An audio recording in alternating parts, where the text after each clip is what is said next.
Hey, welcome in, everybody. Happy Friday to you. It's a Chiefs win last night in a thriller. What a way to open the NFL season. Excuse me. Jacob Albrecht and Tommy Castor here with you to help break it all down. The Royals back in action. We got a big weekend of college football. We got a big night of high school football as well tonight. It's all coming for you over the next 2 hours. And we appreciate you being here with us on KFH. Being with us on our video streams as well, Facebook, YouTube, X, and of course on 12 News Connected. We'll be joined a little later by Paul Savage. 12 News is TJ Cleveland and Brandon Zinner for picks, and then we'll have TJ, who's watching over Catch Kansas right now these days. Will stick around and help us with some high school football previews as well. It is a packed show. The Royals, of course, back in action. It's a big Friday, maybe a little sleepy Friday for Chiefs fans today. Tommy, how are you this morning? And I'm good. You mentioned sleepy. I think that's the name of the game right now. Went late last night, of course, and you had a delayed kickoff because of weather in the Kansas City metro. And, you wait so long for the NFL season to kick off, and then you got to wait a little bit longer. But it was worth it in the long run. And it's just a fun night of football, and glad to be here today.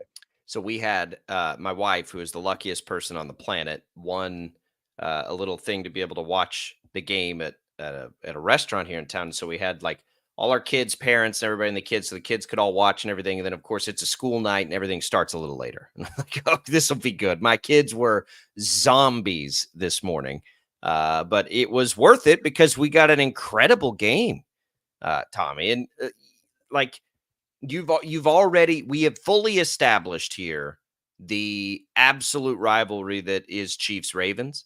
You had a couple of Ravens running their mouths a little bit after the game.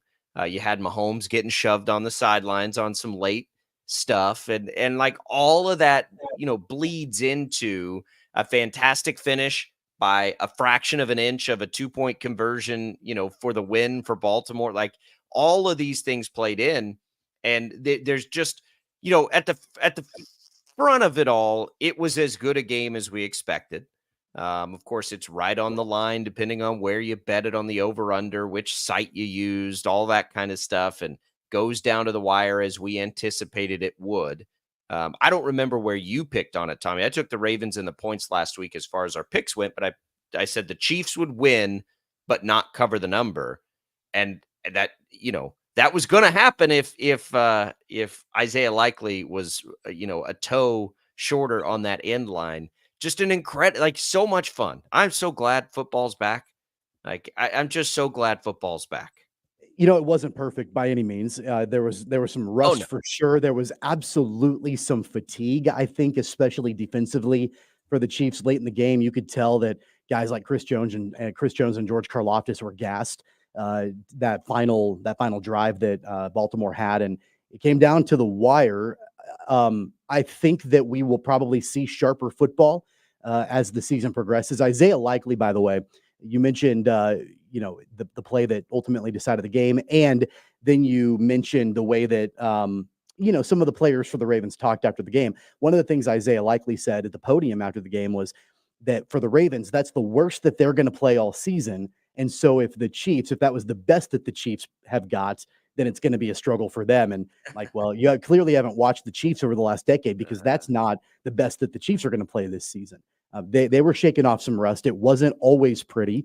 There were some penalties that, Mahomes threw a pick, and, there were some things that weren't, outstanding for Kansas City, but that's by far not the best effort that they can do. And they still won the game. They still covered the number. I know it came down to the final play, but they still covered that number. I took them. I laid the points last week, and I just had a hard time thinking that they were going to go back-to-back years losing the season opener at home like they did last year with the Lions. So ultimately, it ended up working out well for the Chiefs. A lot to dissect and digest from the game last night, but overall, they start off the season the way that they needed to.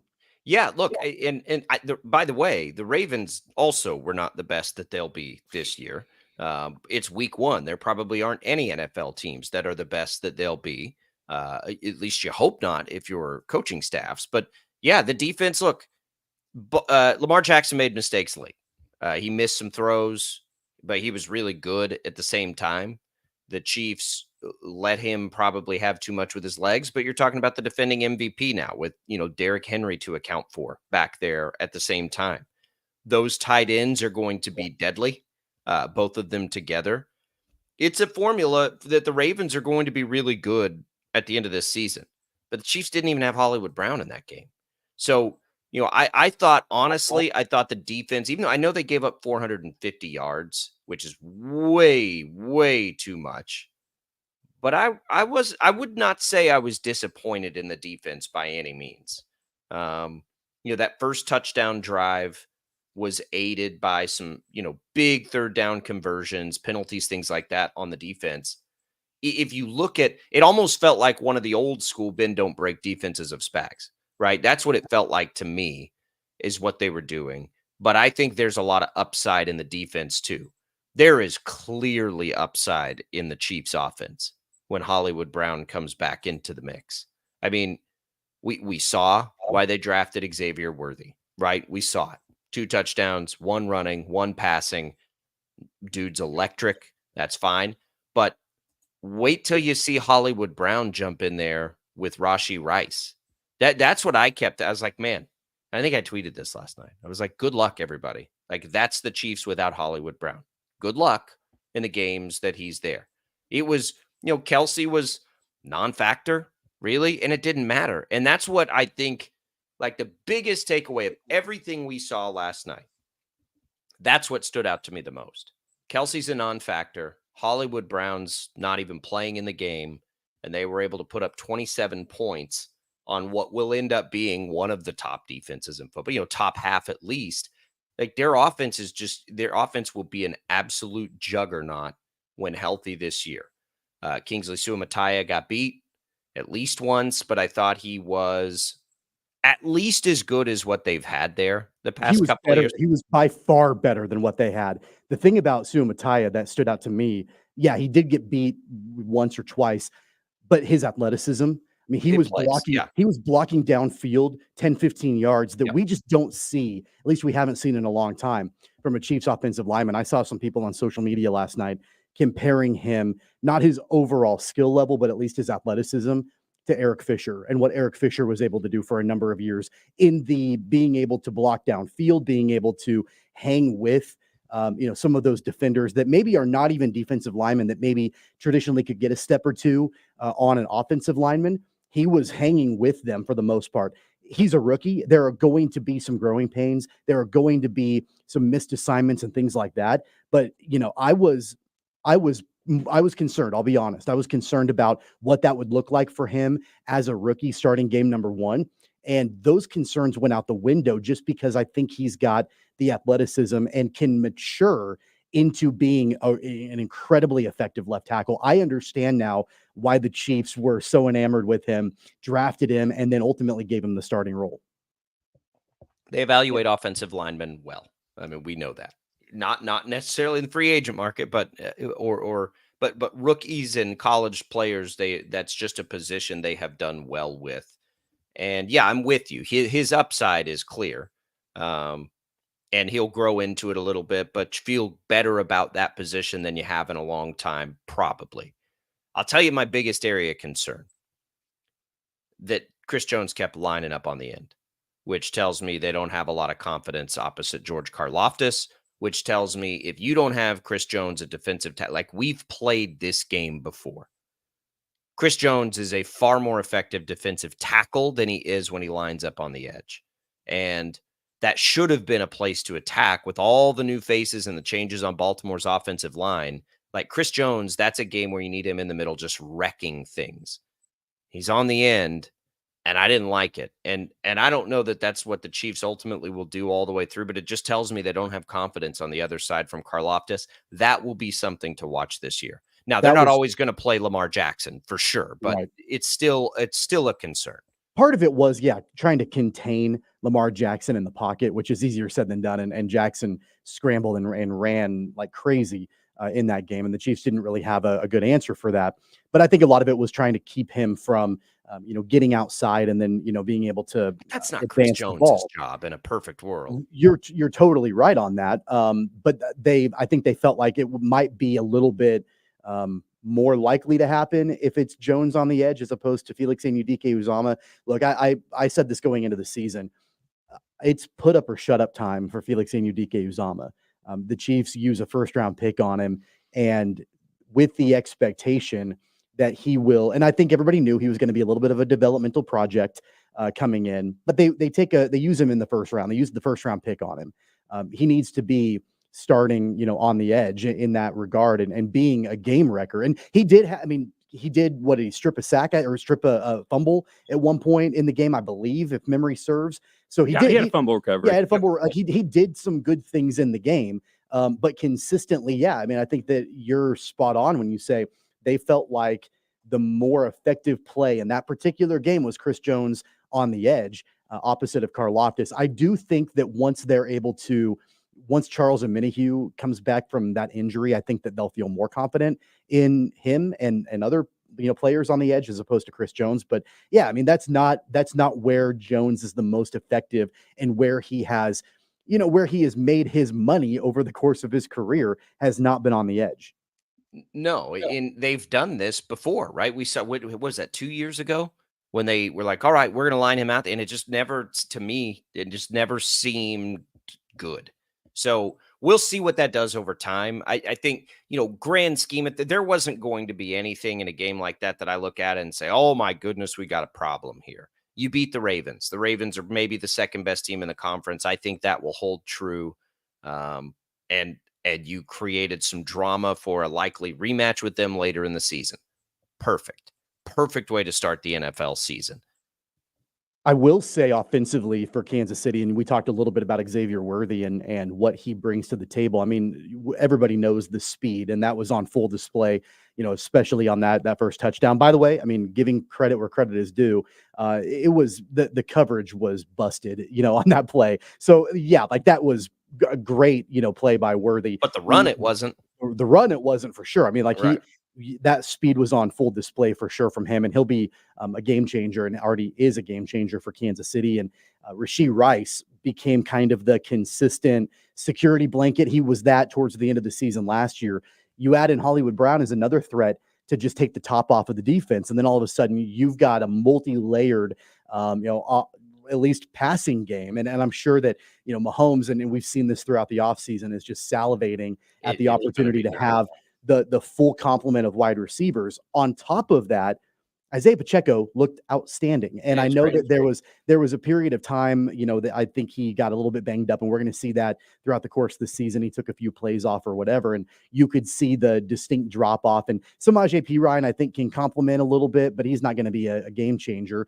Carson Steele got a little bit of action. He's probably not going to be a game wrecker necessarily either. So it's really Pacheco or bust, and they leaned on him too. And so when you've got that additional threat in the backfield that can get you first downs, again, that's going to soften up that defense. So it's multi-layered. It's balanced as far as the talent is concerned, both running and passing the football. And so on a night that Travis Kelce really was kind of quiet, they still had significant threats and weapons for Mahomes. And seeing that in week number 1, and then knowing that Hollywood Brown will be returning soon, it makes you that much more excited about what this offense can do. Yeah. Good luck is what I said. And it looks like they have somebody that can protect Mahomes. So good luck. I don't know, when you're a defense, what the play will be. Normally you'd say, well, they got better get a good pass rush. Yeah. Now you add that in. It is, and again, I don't think the defense will be as good as it was last year, but it doesn't need to be. I don't think so either. This offense is going to be lights out. I saw people that have, on social media last night starting to try to, even after just, 1 week, comparing this Chiefs team potentially to the team in 2019 that had a terrible defense, but an explosive offense. And, they're, scoring 40, 50 points a game, but they're giving up 30 or 40 points a game. Yeah. I don't think it's going to be quite that bad.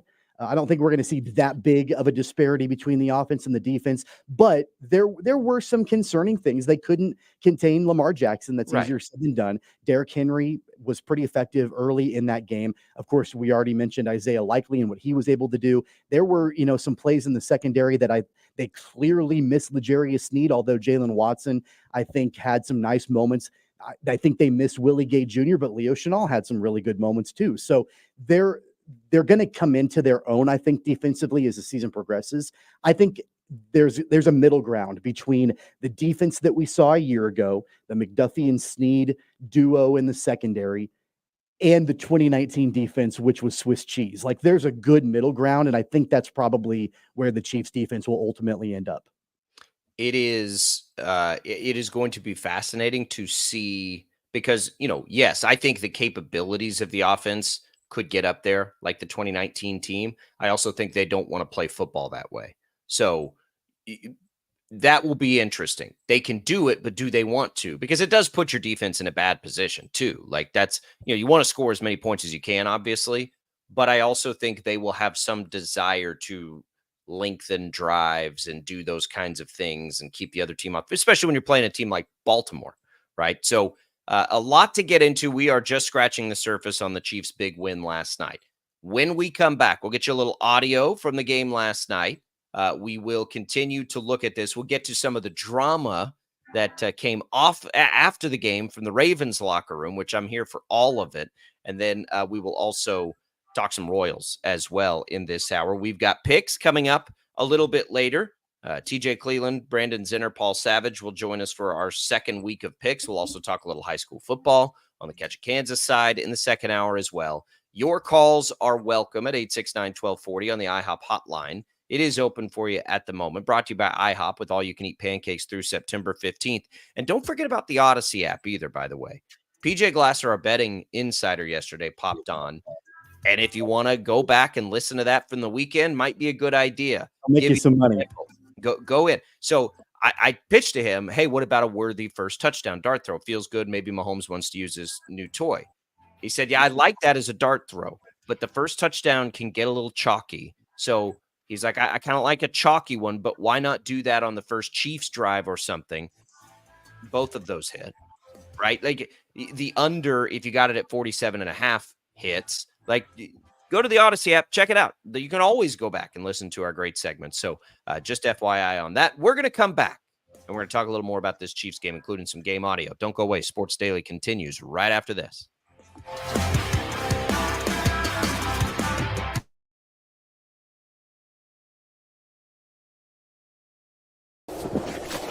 Colin Huck's power washing is like getting to the top of Mount Everest with only a bag of beef jerky and a soda. Huck's can conquer all residential or commercial exterior cleaning woes that you have, leaving you feeling like you're on top of the world. House washing, window cleaning, driveway washing, to even graffiti removal. Coming this fall, we'll offer professional holiday lights installation. We love muck and gunk. You don't. Let Huck's handle it. Call for a quote today. Right. Start your day with 12 News This Morning. Get ready with Jake's accurate hour-by-hour forecast, so you'll know if you need a jacket when you walk out the door or an umbrella by lunch. Start your day knowing what happened overnight and what's happening now. Live, breaking news all morning long. And plan the best route to work and school with traffic from across Kansas. Start your day right. Start your day with 12 News This Morning on KWCH and KSEW. Hey, Wichita, Jim Rome here, celebrating over 25 years as the #1 midday sports talk show on Wichita Radio. Find out why. Tune into The Jungle, weekdays 11 until 2 on 97.5 and 1240 KFH. Sometimes people tell us, I don't get it, it's just tea. But let me tell you, we are so much more than just tea. With more than 25 flavors, the possibilities are endless. Come on in and try them all for free to find your favorite or get us on the go for your busy lifestyle. And don't miss happy hour every day for half-price cups of tea. So the next time someone tells you it's just tea, tell them to come by and find out why we say drink tea, be happy. Clouds are not just the canvas of our imagination. They tell a story. clouds affect the events of your day. Sometimes they growl, sometimes they inspire, but they're always the messengers of nature's mood written in the sky. Storm Team 12 understands the language of clouds. We're dedicated to decoding their message so you know what to expect. Behind every cloud, there is a story waiting to be told. Trust Ross Jansen and Storm Team 12, alerting you first to the impact on your life. When you need help, remember, you're not alone. We are here. We are neighbors. We are together. We are Kansas.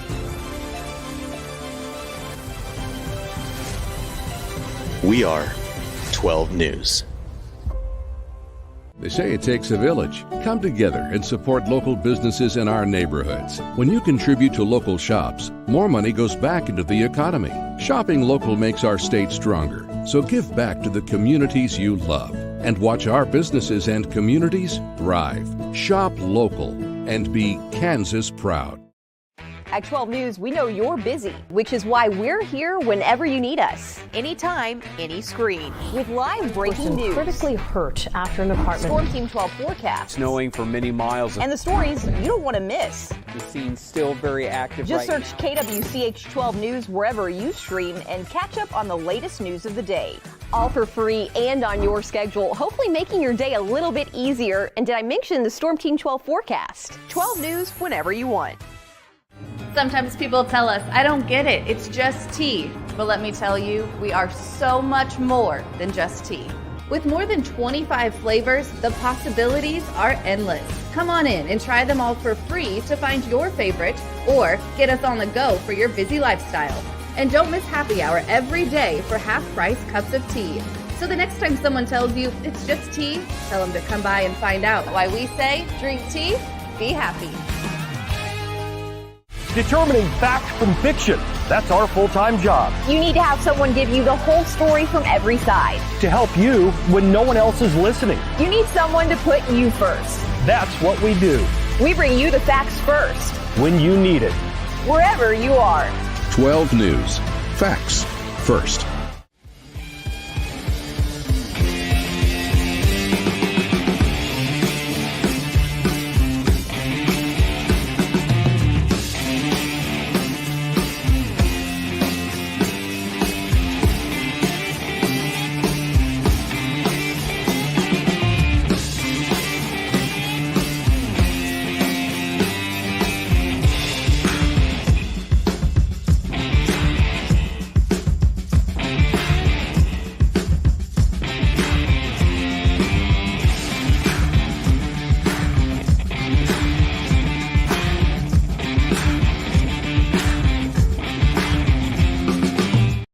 Seconds left to go in the game.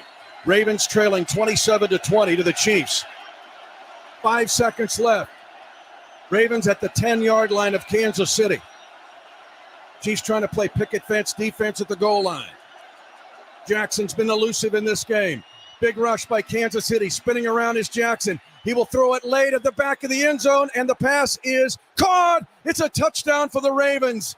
9 yards deep in the end zone by Isaiah Likely. And what a great play by Lamar Jackson to keep the play alive and find Likely at the back of the end zone. Now will the Ravens go for two to try to win Rolling it? On the field is a touchdown. The runner's toe hit out of bounds. It's an incomplete pass.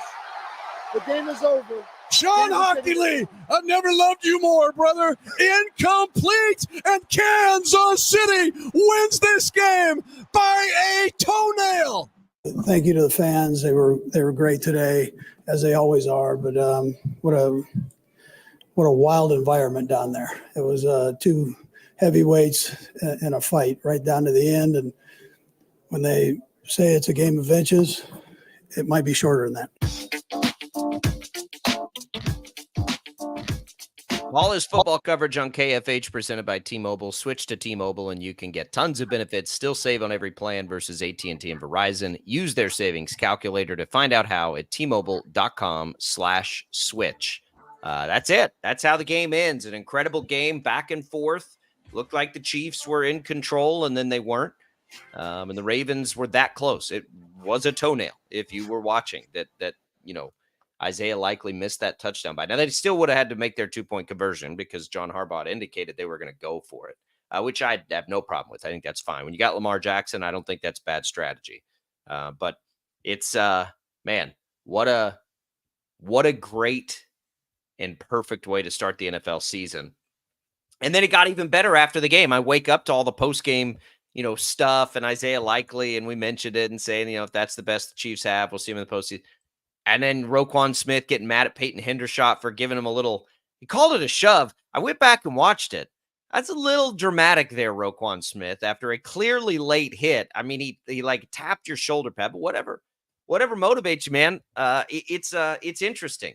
But he was awesome. A little dramatic about that, and he was also the guy that said that Mahomes flopped, and that's why there was the no call on that penalty. Called it a flop, and I'm like, but then you're getting upset about a little gentle tap on the shoulder. So whatever, dramatic. I love it. It's good. I love They're it mad. They're big mad. And Lamar Jackson historically has not performed well against the Chiefs, and this has become a rivalry outside of the division. It's a rivalry in the AFC. I think Chiefs Ravens have become, kind of what Chiefs Bengals had been for a few years. And I think the Ravens are now the clear threat in the AFC for sure against the Chiefs, and the Bengals are still right there. Don't get me wrong. But, really that's become kind of the class competition, that matchup, Chiefs Ravens in the conference. There's a lot of drama in it, right? Mahomes and can Jackson ever catch him or beat him and all that. It's not just that. The Ravens will be there in the end. But yeah, I think the Bengals will be there in the end. We'll find out Monday if the Jets will be there in the end. I'm not counting out the Bills yet. Houston, the upstart Texans. Like, there's a lot of teams in the AFC. It's just this one is a rivalry. Is that, are ultimately these the two teams, the best teams in the AFC? I mean, it's obviously way too early to say that. I think, the Chiefs, you can say that about, but we're going to see a lot of really good teams in the AFC. This is one of them. This has become this great storyline. We'll see it again with the Bengals. Joe Burrow's healthy this year. And unlike Lamar Jackson, he has to some degree had Patrick Mahomes' number a little bit. We haven't really seen a Chiefs Texans rivalry have the opportunity to blossom, but it's all there for us, and it's going to be an incredible season. Cole wants to chime in on the IHOP hotline on that Chiefs game last night, 869-1240. What's up, Cole? Welcome into Sports Daily. Well, hey, guys. How you doing this morning? Doing well. I just wanted to say I think we might have watched the game of the year so far. I mean, game of the year. How are you? It has been the game of the year, Cole. It has been. You're correct. Well, it is the game of the year, but I don't know how you're going to top that game. I mean, it was so close and so good. I was like so happy, so mad. I almost spiked my phone when I thought they scored that touchdown there at the very end. And then I find out that his toe was on the line and he's out of bounds. And I'm just thinking to myself, oh my, thank goodness. But no, I had a question too. I was thinking already, I'm thinking for the draft next year, of course, you've got, like you mentioned, so many offensive weapons now. I would assume we would take defense when we go into the next draft. Do you take a pass rusher, or you take somebody for the secondary, or what would you take? Well, if we're getting that predictive, based on what we saw through week one, it'll be a pass rusher. But, look, it's way, way too early for that. We got to stay healthy. We got to see, Kingsley Suamataia take on some of the elite ends in this league. Like there's a lot still needs to be determined on all of that. But it's if you're looking and we're trying to be that predictive, I would say yes, it will be a pass rusher. Yeah, I didn't know if it'd be somebody to replace Darius Sneed or something. Try to get that built up a little bit better, and. Could be, and that's a good point. We appreciate the call, Cole. It brings us into a good point, Tommy. What did you think of the new look secondary? I thought they handled themselves fairly well. If you look at the two receivers, the big receivers for Baltimore, which would be Flowers and Bateman, they did a great job against those two. Those two were targeted 15 times. They only caught half of those and held them to under 100 yards. They struggled with the tight ends, which would be more on the linebackers / safeties. So look, without looking at the all 22s, and we'll have to, trust maybe Dan Israel on that, like to like specifically make those kinds of designations in the secondary. I'm not sure yet. I think it was okay. Like, I thought they did a pretty good job. I know McDuffie was, great as usual, making that big play on a third down where they tried to swing it around and he makes an open field tackle. So I think fine. I think good. All things considered, through one test, that was pretty good. Let's see how they handle the Bengals. Let's see how they handle some of these other elite receivers, but I thought it was pretty good. I thought the defensive backs were outstanding last night overall. And what's going to be different this season, I think, at least early on, is that you're not going to see. It was L'Jarius Sneed's job permanently last year alongside an opposite Trent McDuffie. So it was those two, right, or really bust. You're going to see a rotation of players, I think, early on in that, other cornerback role that L'Jarius Sneed vacated. And so it's not going to be a consistent one player. It's going to be a rotation, and it might be matchup dependent. I think we saw that a little bit last night. I mentioned Jalen Watson in the first segment. I thought he played great. I think Brian Cook shows that he's got speed to be able to hang with, even the top elite receivers in the league. And then from, a safety type role and position, I mean, of course, we know what Justin Reed can do, but Shamari Connor had a really good game too. There were, a few open field tackles that those guys made that I thought were outstanding. And really, like, you want to point to an issue outside of Leo Chenal. I don't think the linebackers had a particularly good game. You think back to that broken play on that final drive, the play that really set up the touchdown that was overturned at the very end. And it was that busted coverage, wide open play to Rashad Bateman that I think gained 40 yards or 35 yards, whatever it was.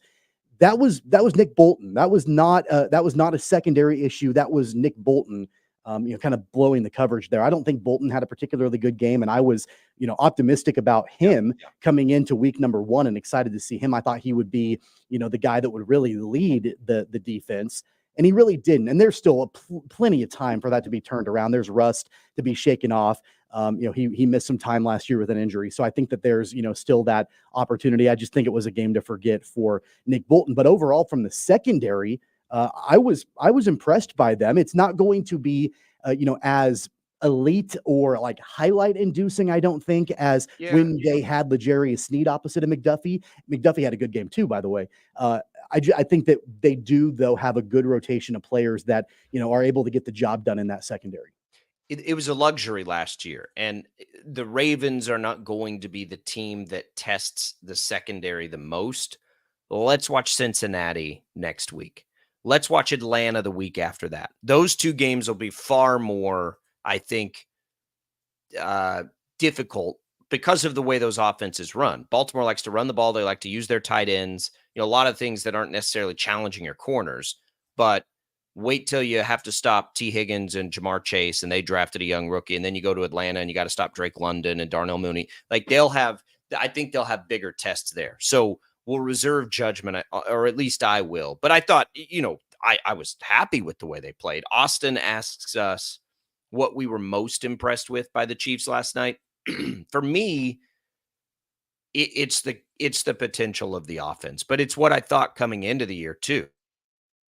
It's that this offense is nowhere near full strength, and it was still really, really good last night. And the sky is the limit. If they're healthy, I like, again, good luck. I don't know how you're going to defend it all, especially if they can block it up now with Sumatai. So what was I most impressed with? It's just the potential of this offense. I was most impressed with kind of the supporting cast, I think, of the Chiefs overall. After the game was over and I put this out on social media, I kind of did my power rankings of the 4 players that I was most impressed with. And none of the 4 were Patrick Mahomes or Travis Kelce or Chris Jones. And, Mahomes was great as usual. And he's fantastic, but we kind of get desensitized to it because he does it every single week. Travis Kelce was quiet, and Chris Jones didn't have a great game. I mean, he was fine, and he wasn't in a position to. He wasn't in a position, but he also impacts the game even when he doesn't make major plays and things like that just by his presence on the field. But the 4 guys that I listed that I was most impressed with was Leo Chenal, was Jalen Watson, was Xavier Worthy, and Isaiah Pacheco. Those were the 4 that I was most impressed with in the game. And so, of course, Worthy and Pacheco are key guys offensively, but all of them, like none of those guys, at least right now, Worthy may grow into this, but none of those guys right now are the premier star players on that team. Pacheco probably is the closest right now, and Worthy has the highest ceiling. But those 4 guys were who I was most impressed with. And so overall, again, it just lends more credibility to the fact that not only has Brett Veach done a masterful job over the years of taking care of the pillars of the organization, the big 3, but he's also more often than not done a really good job of the supporting cast around those big 3 to be able to have the high impact plays, to have games where they're the ones that are kind of driving the bus and leading the team to a huge win. And so those were the 4 guys I was most impressed with, and overall just the supporting cast and what they did. Yep. Just do me a favor. Put Chris Jones back at tackle. Don't put him on the end. That'd be my only complaint, really, out of the entire game. What a fun game. Didn't even matter how it ended. It was so much fun. And then we get tonight, we get another one to follow it up with Eagles Packers, which I think is going to be incredible. Another NFC potential championship preview. And then all the primetime games this week are ridiculous.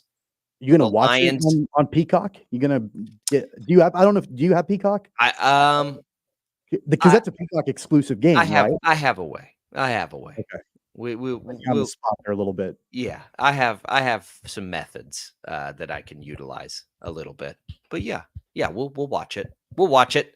Nothing illegal. I don't think it's illegal. 869. Can I just mention, by the way, and you and I were texting about this last night, in case this is kind of a PSA, if people didn't know, if you've got fantasy football teams and you've also got YouTube TV, they've got the brand new feature. It's incredible. Watching like your fantasy football scores on the TV screen. You can connect your account while the game is going on. I did that for the first time last night, and it was awesome. And it was just one game going on. I can't imagine when Sunday rolls around and I've got these teams and these leagues and I can, like, with my remote on TV watching. It was so cool. And I obviously feel like that's something that a lot of people will take advantage of. It changed the way that I watched the game last night. It was cool. I'm going to have to set up a third TV downstairs now because of this. I have not tested it yet, but based on your pictures, I'm going to have a third TV in my man cave now. I don't know how many times I miss plays in games because I'm looking at my phone, checking my scores. Yeah. And if it's just up on the side of the screen, as if I'm watching Red Zone or whatever on Sunday, and it's live updating my matchups on my fantasy leagues, I mean, that's like a game changer for me. And I need now the technology to put like all 5 of my betting apps on one and to track all my different crazy parlays while I'll need that. So if the powers that be could work on that also, like a screen that can hold all the apps at the same time and show you your bets. That's where I miss them. I'm like, oh, which one had that bonus that I had to, jump back over to and follow a little bit. The wall at your house is going to look like a sports book with like screens everywhere, tickers, and all your bets and all. Can't wait. You're basically going to build your own sports book. Yeah. You asked how I would, get permission from my wife. I wouldn't ask. That's how.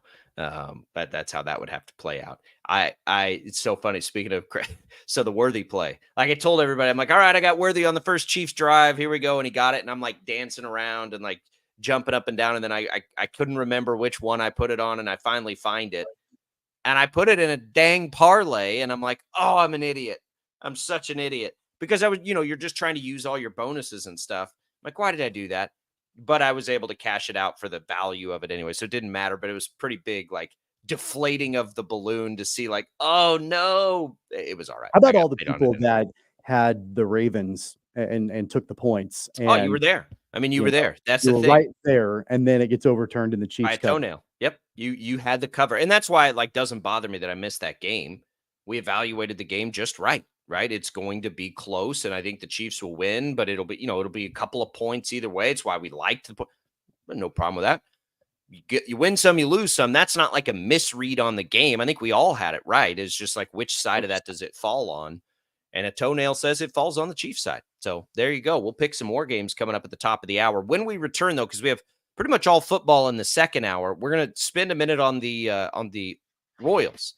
as they get back in action. They're smack in the middle of a playoff chase, so Royals fans, stay tuned. We'll get to that. On the way out, let's do our first text giveaway.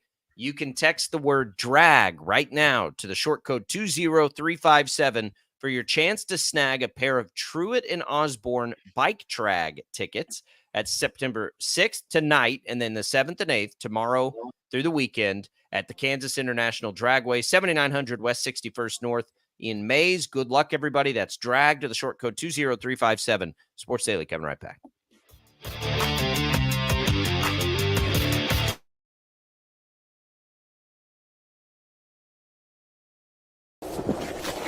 Colin Huck's power washing is like getting to the top of Mount Everest with only a bag of beef jerky and a soda. Huck's can conquer all residential or commercial exterior cleaning woes that you have, leaving you feeling like you're on top of the world. House washing, window cleaning, driveway washing, to even graffiti removal. Coming this fall, we'll offer professional holiday lights installation. We love muck and gunk. You don't. Let Huck's handle it. Call for a quote today. Right. Start your day with 12 News this morning. Get ready with Jake's accurate hour-by-hour forecast, so you'll know if you need a jacket when you walk out the door, or an umbrella by lunch. Start your day knowing what happened overnight and what's happening now. Live, breaking news all morning long.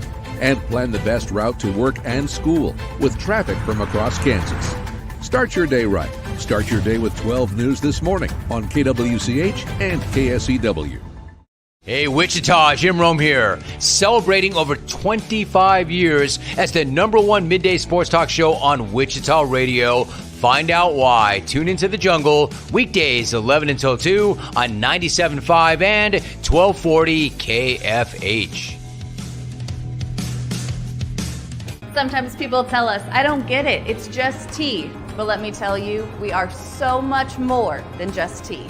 With more than 25 flavors, the possibilities are endless. Come on in and try them all for free to find your favorite, or get us on the go for your busy lifestyle. And don't miss happy hour every day for half-price cups of tea. So the next time someone tells you it's just tea, tell them to come by and find out why we say, drink tea, be happy. Clouds are not just the canvas of our imagination. They tell a story. Clouds affect the events of your day. Sometimes they growl, sometimes they inspire, but they're always the messengers of nature's mood written in the sky. Storm Team 12 understands the language of clouds. We're dedicated to decoding their message so you know what to expect. Behind every cloud, there is a story waiting to be told. Trust Ross Jansen and Storm Team 12, alerting you first to the impact on your life. When you need help, remember, you're not alone. We are here. We are neighbors. We are together. We are Kansas.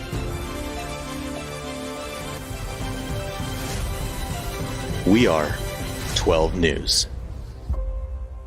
They say it takes a village. Come together and support local businesses in our neighborhoods. When you contribute to local shops, more money goes back into the economy. Shopping local makes our state stronger. So give back to the communities you love and watch our businesses and communities thrive. Shop local and be Kansas proud. At 12 News, we know you're busy, which is why we're here whenever you need us. Anytime, any screen. With live breaking news. Critically hurt after an apartment. Storm Team 12 forecast. Snowing for many miles. And the stories you don't want to miss. The scene's still very active. Just search KWCH 12 News wherever you stream and catch up on the latest news of the day. All for free and on your schedule, hopefully making your day a little bit easier. And did I mention the Storm Team 12 forecast? 12 News whenever you want. Sometimes people tell us, I don't get it, it's just tea. But let me tell you, we are so much more than just tea. With more than 25 flavors, the possibilities are endless.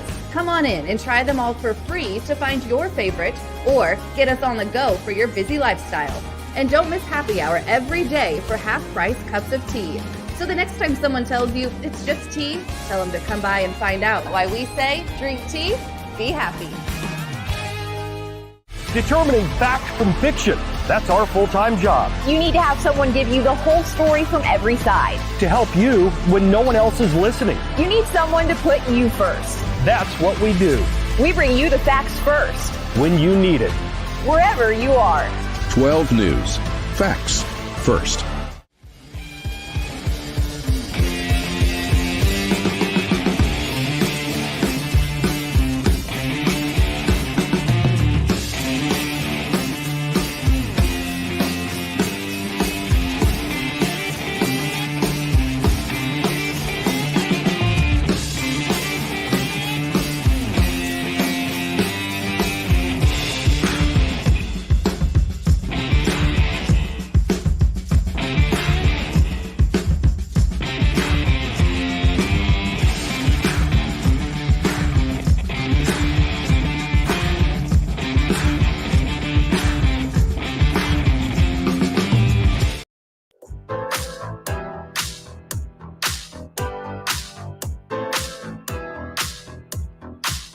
Portion of the program brought to you by Crestview Country Club. Get out to Crestview, check it out. The weather is about to be primo for a little golf. 36 holes to choose from. Get out there, take a tour of the facilities.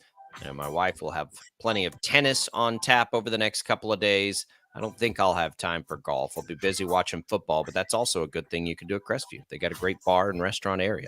So give them a call, check them out, tell them we sent you. We're both members, Tommy and I. We both love it out there at Crestview.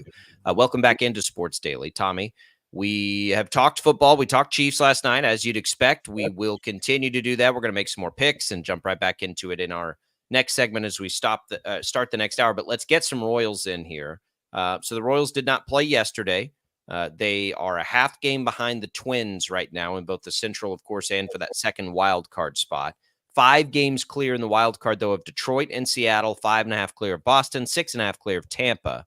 And they start a series with the Twins, which is a great opportunity, obviously, to try and position yourself just a little bit better in the wild card standings. You'll get Reagans, Marsh, and Waka in this series. I think you feel pretty good about that. You'll face a couple of pitchers who've been pretty good for the Twins as well. It's at home. They really have struggled in Minnesota, but it's not in Minnesota. And here we go. Is that day off going to help the Royals here? I think it will. I think getting a win going into the day off, you weren't here yesterday, Tommy, but getting a win and getting Ursig looking good in an appearance the night before are two really nice things to take with you into a day off so you can reset a little bit. And I do think there's a decent chance they're able to now settle back in and be okay. You know, I think that part of it, too, is going to be who gets the ball for the Twins tonight. It looks like Zebby Matthews is getting the start. He's not been very good this year. It's only his 5th career MLB start. And so, you know, it's been early in his career, but at least the small sample size, he's got an ERA over 7. You know, so I think that's something that the Royals offense would be a really good opportunity, I think, for them to get back on the right track offensively. And that started in the finale against Cleveland on Wednesday. They were able to, you know, get some runs across the board for the first time in a while. And so that needs to continue. That day off yesterday, you know, you posed the question, will that help them? And I think it absolutely will. One of the things that I think was important and kind of tying it back to the Chiefs a little bit, there were a handful of the guys at the game last night. Bobby Witt Jr. was at the game, and MJ Melendez, and you know, a couple of other Royals were there on the sideline. Just having a little bit of a break, you know, not having to worry about you know, the grind and performing, and you can just sort of relax and be a spectator for a night.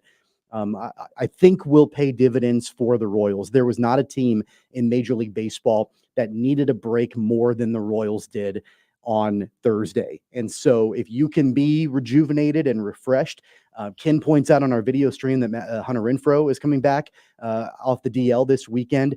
You know, he's been up and down this year for sure, but he's always a threat to go yard. And so when you can get him back in the lineup, not that, and I'm not suggesting by any stretch of the imagination that he can replace Vinny Pasquantino in the lineup, but at least knowing that you have another threat to go deep, I think will certainly overall help that lineup from top to bottom.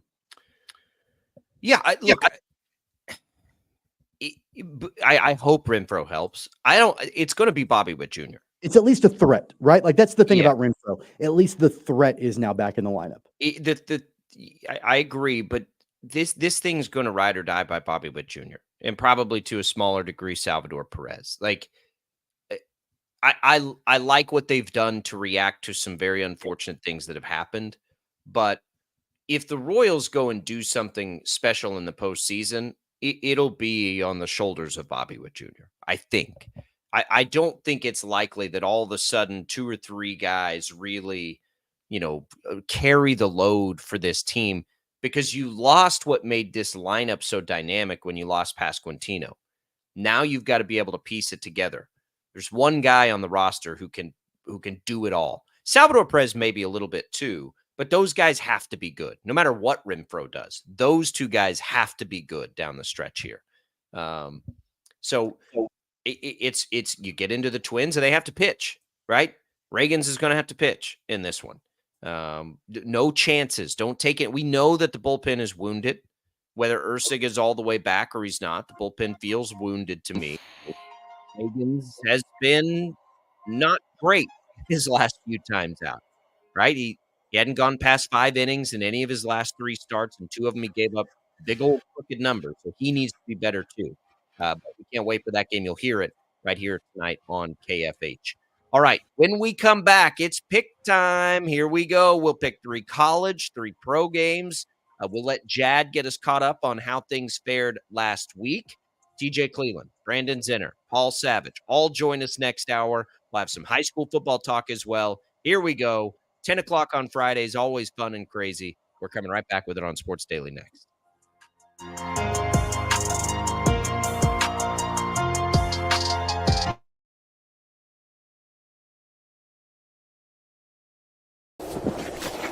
Colin Huck's power washing is like getting to the top of Mount Everest with only a bag of beef jerky and a soda. Hucks can conquer all residential or commercial exterior cleaning woes that you have, leaving you feeling like you're on top of the world. House washing, window cleaning, driveway washing, to even graffiti removal.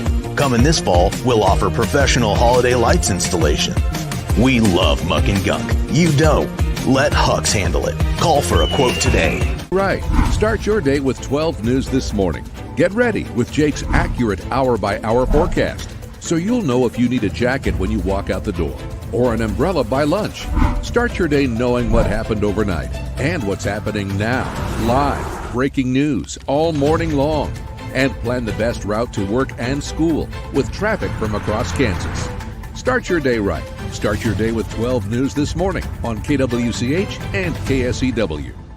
Hey, Wichita, Jim Rome here, celebrating over 25 years as the #1 midday sports talk show on Wichita Radio. Find out why. Tune into The Jungle, weekdays 11 until 2 on 97.5 and 1240 KFH. Sometimes people tell us, I don't get it, it's just tea. But let me tell you, we are so much more than just tea. With more than 25 flavors, the possibilities are endless. Come on in and try them all for free to find your favorite, or get us on the go for your busy lifestyle. And don't miss happy hour every day for half-price cups of tea. So the next time someone tells you it's just tea, tell them to come by and find out why we say, drink tea, be happy. Clouds are not just the canvas of our imagination. They tell a story. Clouds affect the events of your day. Sometimes they growl, sometimes they inspire, but they're always the messengers of nature's mood written in the sky. Storm Team 12 understands the language of clouds. We're dedicated to decoding their message so you know what to expect. Behind every cloud, there is a story waiting to be told. Trust Ross Jansen and Storm Team 12, alerting you first to the impact on your life. When you need help, remember, you're not alone. We are here. We are neighbors. We are together. We are Kansas.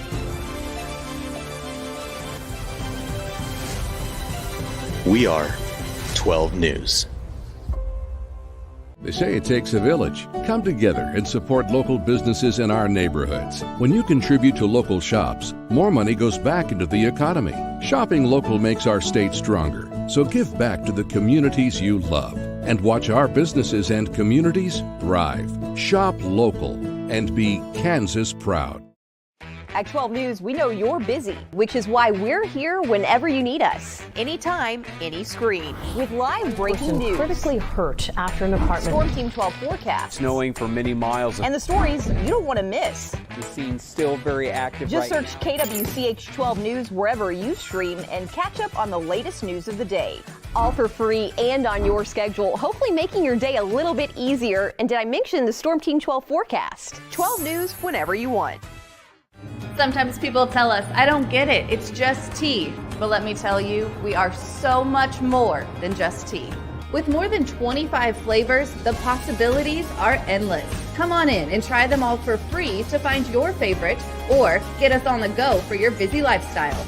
And don't miss happy hour every day for half-price cups of tea. So the next time someone tells you it's just tea, tell them to come by and find out why we say drink tea, be happy.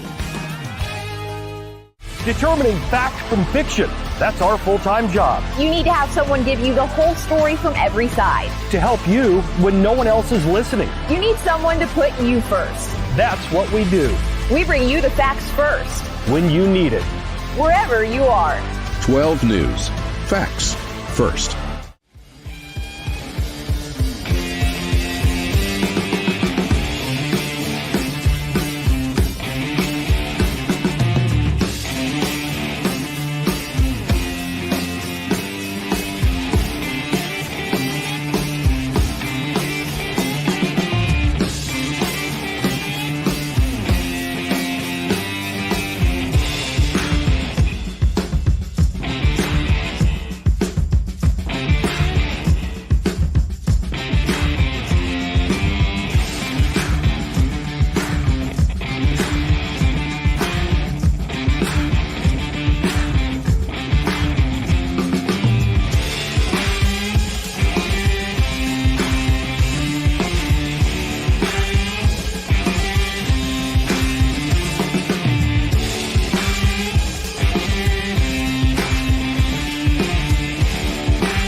Now, from Wichita's most listened to sports radio, 97.5 and 1240 KFH. This is Sports Daily with Jacob Albrocht and Tommy Kester.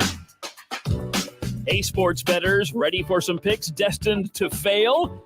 It's time to hear what the Sports Daily staff thinks of the weekend games. Leave it there. Okay. All right, everybody, welcome back in. It is hour number 2. We got that 5-box going here because we're going to make some football picks. Tommy Caster's in.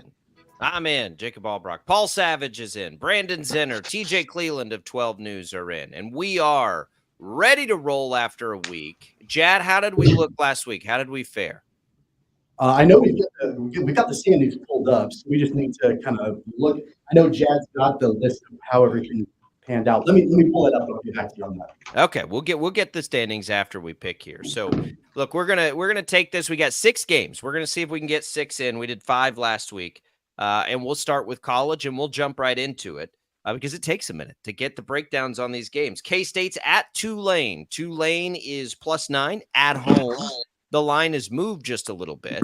You know, it started at around 10, so it means some money's going to Tulane. Brandon, we'll start with you this week. K-State, Tulane, what do you have? The Cats were on offense last week and just 43 snaps for Avery. They still put up 34 points, and that was with the pick. They still had to settle for a couple field goals. But I think just with another week in the system, another week under their belt, the offense will be able to roll. I love what the defense did in week 1. 9 points on the road. Feels like the Cats ready to go make a statement before a huge home game under the lights next week in Arizona. Give me the Cats and the points. All right, TJ, what do you think? You'd lay in that big number? They didn't cover it last week. Yeah, I don't know. 9 stresses me out a little bit. 10 stresses me out more, obviously. At Tulane, it's going to be like 95 degrees in front of a crowd that's been in Bourbon Street all morning getting ready for a Tulane game probably. It's a great Tulane team. I know Willie Fritz isn't there anymore, but still one of the better Group of 5 teams. It's kind of scary. I'm going to probably be in the minority here, but just on the side of caution, I'm going to say Cats will win. Cats aren't going to cover. Okay. Paul, what are you thinking here on K-State? Can they open things up? Did we see everything from K-State last week, or is there a whole lot more left in the tank? Well, there's more. There's going to be more in the tank. I don't think there's any question about that. But here's the thing: I was the only one that took. I was the only one that took UT Martin last week. I'll tell you what. It was such great hindsight on my part to be able to scope that thing out and to give 36 points and win by 35. That's great skill, Tommy. I mean, Tommy was telling me you're clearly a savant, Paul. Yeah, I walked into the studio and Tommy's telling me just how great I am, and I appreciate that about you, Tommy. I really do. Tommy, don't do that. Huh? Yeah. But anyway, don't do that, Tommy. That's we're going to score a special teams touchdown last week. They did that and still didn't cover. Right. That's right. Yeah, that just makes my pick even better. Actually, it makes my pick even luckier, if I'm going to be honest. Yeah. But with that being said, I think you got, well, other than TJ, because I know how this is going to go. Tommy and Jacob are going to take the Cats, but you guys are sleeping on Tulane. I think you guys are sleeping on Tulane.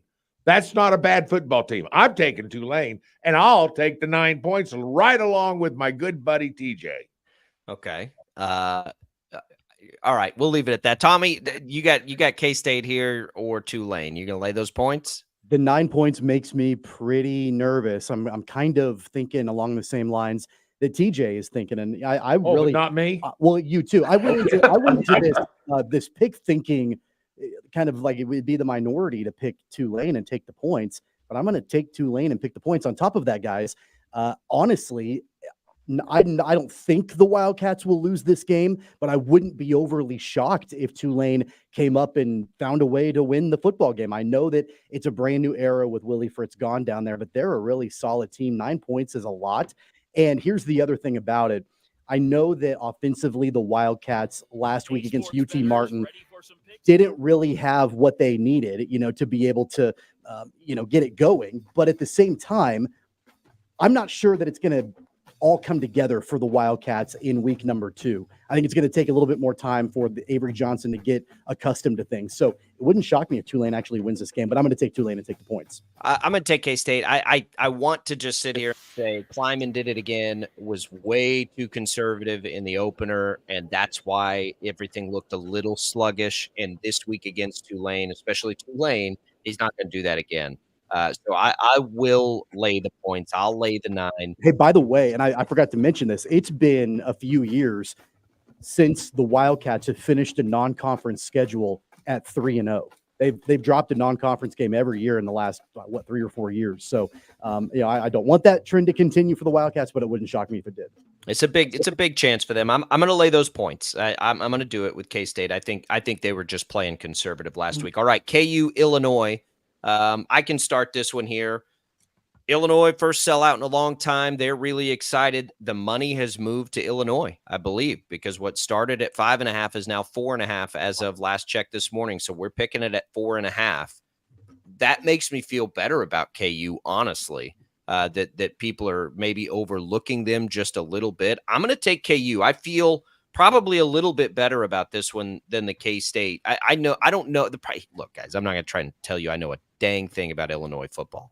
But I know KU football, and I know Jalen Daniels looks right now like he's fully ready to go. That offense is going to be hard to stop. I'm going to take KU. I'm going to lay the points. Brandon, what do you think? In this spot now, although the 4.5 number is scary because that leaves us open to a touchdown or a field goal that could go from 7 or 11 to 4 in the last minute or so. But yeah, KU's ability to run the ball, they ran for almost 300 yards last year. Just the way that they have so many offensive weapons, the way their deep plays. I mean, if Noah Dotson, I mean, he just had another pick 6 last week. Who knows what he's going to be able to do? And Kobe Bryant, give me KU 4.5. TJ? I think this one actually started at 6.5, Jacob, and has moved all the way to 4.5. So if that says anything about how much the money's on Illinois in this one, I was pretty skeptical about 6.5. Now that it's moved down a little bit, I think I'm in the same boat as you, is that KU's maybe getting overlooked a little bit. I'm going to go with the Jayhawks on this one just for the fact of how high-powered that offense is. Kind of the same thing I said last week. I just think it's going to be a shootout in my eyes based on how I've seen KU play, and I think that they can cover that number. Tommy, isn't it strange a little bit that when we see Jalen Daniels come out and look healthy, that doesn't inspire confidence in the Jayhawks, but it seems like there is a little wavering from them. Maybe it's a tip of the cap to Illinois. I don't know. What do you think on this one? Well, I think it is more about Illinois than it is about Kansas. And, they are for sure getting up for this game after they visited Lawrence a year ago. Really, the biggest thing in that game last year that the Jayhawks struggled with was containing the run from their quarterback, Luke Altmaier. And that's going to be the name of the game, the recipe for success for the Fighting Illini tomorrow, is if they can get that quarterback scrambling and, some designed runs and things like that, that may ultimately help Illinois quite a bit. However, I think the Kansas defense is even better this year than they were a year ago. And that was the main Achilles heel a season ago for the Jayhawks. I think they will find ways to make that less of an issue this year. So I'm going to go with,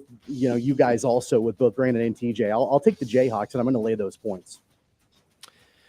Paul, wow us here. Wow. I'll tell you what, you guys are like giving me a gift. Now I was going to go KU, and I thought this was a fairly simple pick. Now, on the other hand, Tommy, what do we know about KU out from Linwood? Practically nothing. Really not a whole lot. We don't know a lot. We know there's some good athletes, but we knew that to start with. So not knowing near what we know, but we will know a little bit about KU after Saturday. After this game, yeah. And we will know a little bit about them at that point. So with that being said, I think KU probably has a wonderful chance of covering that 4.5. But seeing as that Tommy and I are in the lead and I have some picks that I can spare, I can gamble with. This is called gambling, Jacob. I think I'm going to go ahead and take Illinois. I'm on an island. I don't think, Tommy, that this is a bad island to be on. What do you think? Yeah, I don't. It's not a terrible island. I mean, not a bad island. It's not a bunch of points. It's just, but we don't know a lot about Lindenwood. What does that tell us about KU? You don't know anything about Eastern Illinois. So what do you know about Illinois? We don't know anything about any of these teams that anybody's playing in week one. Like it's wild. Here's one that is interesting though. Our third college pick where the bettors certainly think that they learned something. Texas at Michigan. You want to talk about line movement.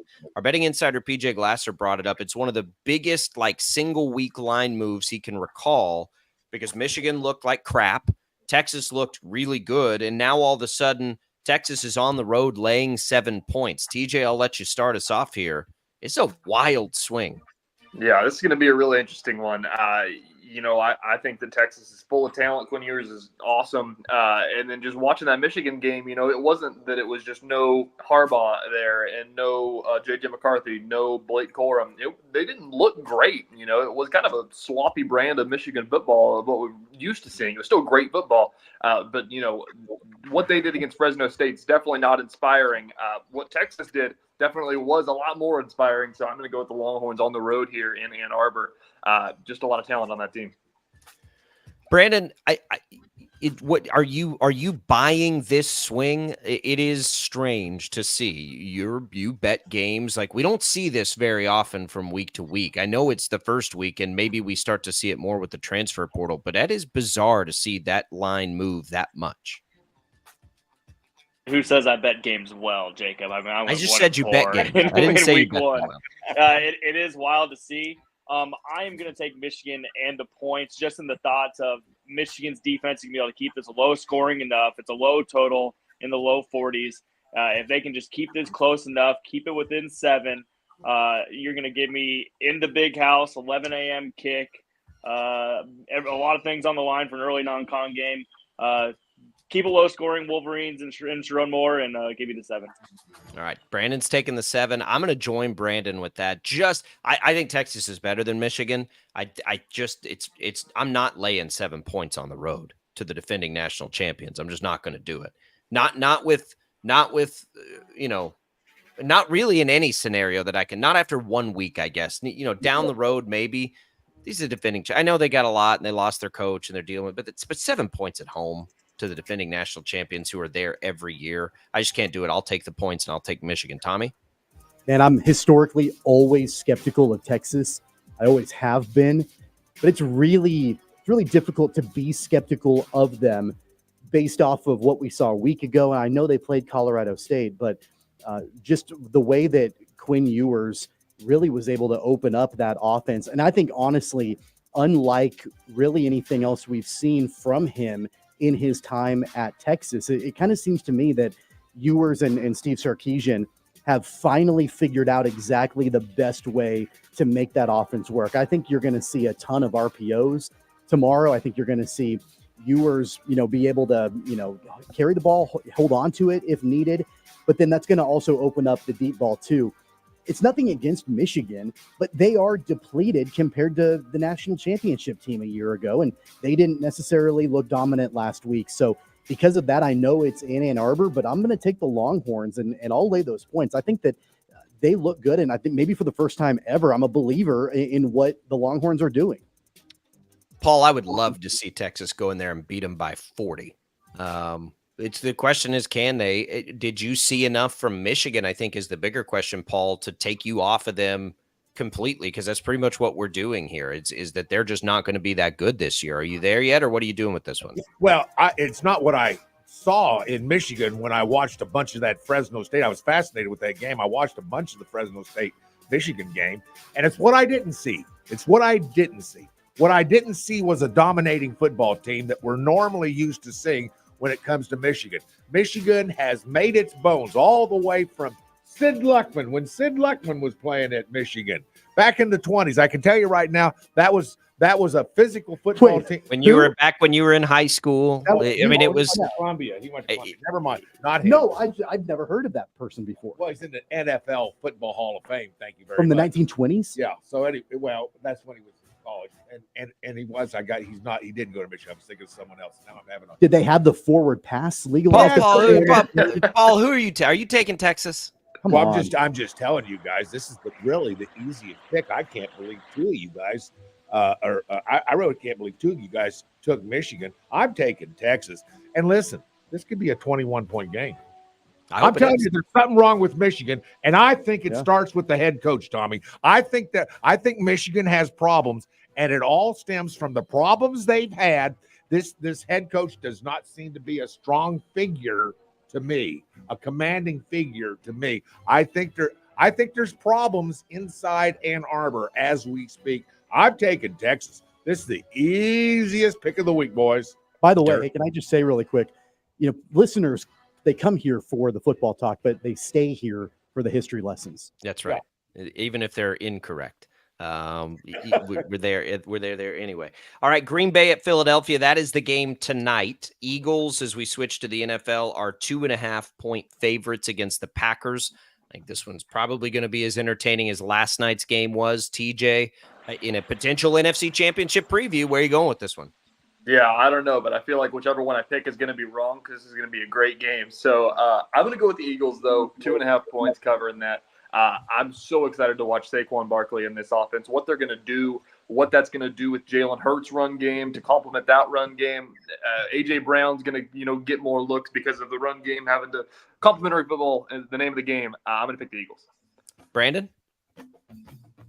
I'd be on Green Bay if this was 3.5. I think it's going to be right there, a 3-point game. Philadelphia just has too many weapons. They kind of reloaded and trying to bounce back from some bad vibes to end last year.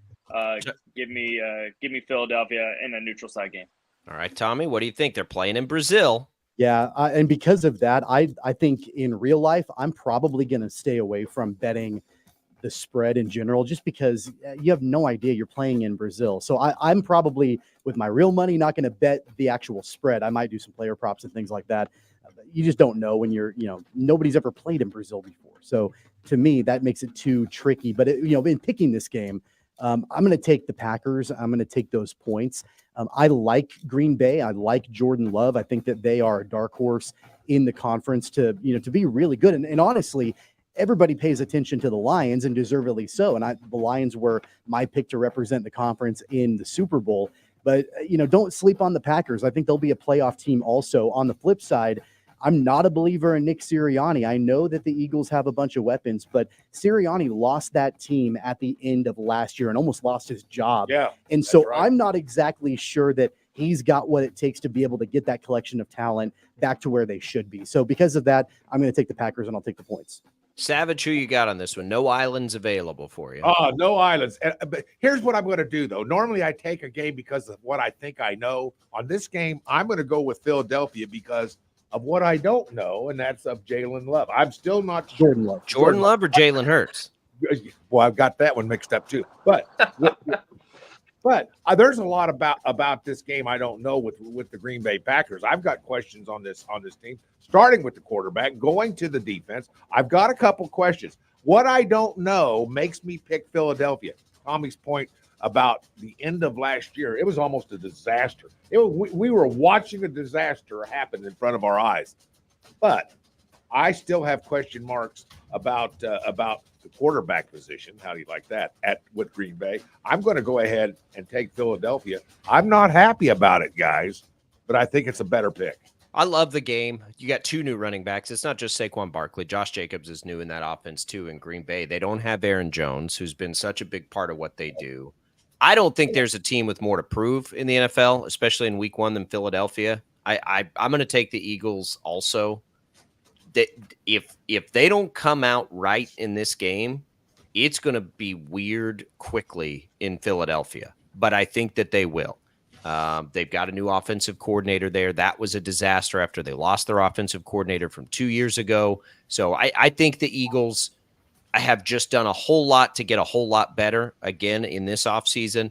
And I think they already were one of the more talented teams in football. So I'll take them over Green Bay. Do I get an island there? Is that my You got an island. Tommy got an island. Oh, Tommy, congratulations. Right. That's what he's been shooting for. All right, second NFL game. We got 2 more NFL games to go here. Let's go Rams at Lions. That was a great playoff game a year ago. Lions, a home game for them on Sunday Night Football, 3.5-point favorites.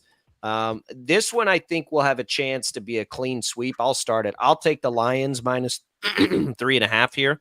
The Rams are a great story, and they do have Nakua and Kupp healthy. So, I mean, that's dangerous. There's no doubt about it. But the Lions are loaded. They're built for this. They're at home. I think they can cover the number. I just think they're a better team. 3.5. I wish it was under the 3. I wish that hook wasn't there, but it is. I'm still comfortable with it. I'll lay the 3.5 and take the Lions. Brandon? AMC's going to grow as the season goes along. They have to replace Aaron Donald. They got some more growth to do on defense. I love the Lions in this spot. Home, night game. It's a Sunday night game. I think this is one, if you're gambling, this has potential to be some alt spreads in play. Give me the Lions at home. Something interesting about the Lions this year, too. Jared Goff plays like 14 of his games indoors. We all know about that indoor-outdoor split. The schedule is set up beautifully for the Lions, almost like don't screw it up kind of a deal. Tommy, do they screw it up in week 1? You go in Rams, you go in Lions? I would love to take the Rams. I think that they've got a tremendous amount of talent that, really is not being talked about in that division, primarily because the 49ers have been the class of the NFC West for so long. But it wasn't that long ago that the Rams were right there, and with Kyren Williams kind of establishing himself as the premier running back for the Rams. Of course, they draft Blake Corum too. You mentioned Nakua and Cooper Kupp. I think the biggest question mark, though, for the Rams, and the reason why I can't take them is because we don't know what the Rams defense post Aaron Donald looks like.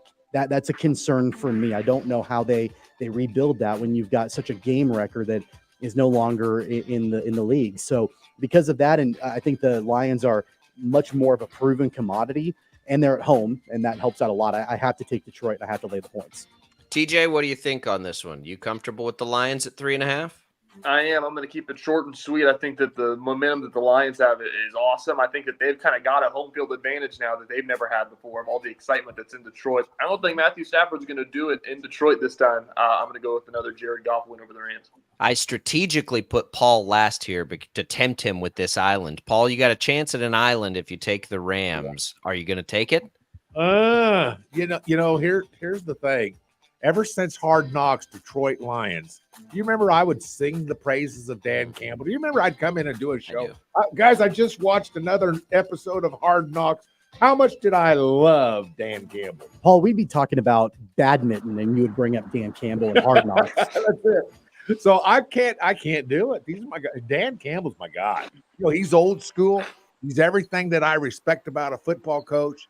He's kind of like me. I think I should say I'm like him. So I can't do it. I can't take it. As much as I want to take this island, I can't do it to my boy Dan.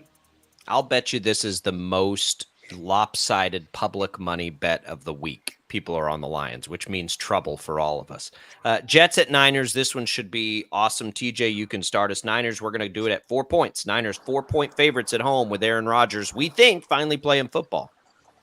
Yeah, I'm super high on this Jets team. I've been talking about him a lot. If Aaron Rodgers can, as I said a couple weeks ago, if Aaron Rodgers can just be better than Zach Wilson, I think that they're going to be a really good football team. I think that's going to start week 1. I think they can cover this number. I think they could go out and win it. It'd be awesome. But I think that they can cover this number.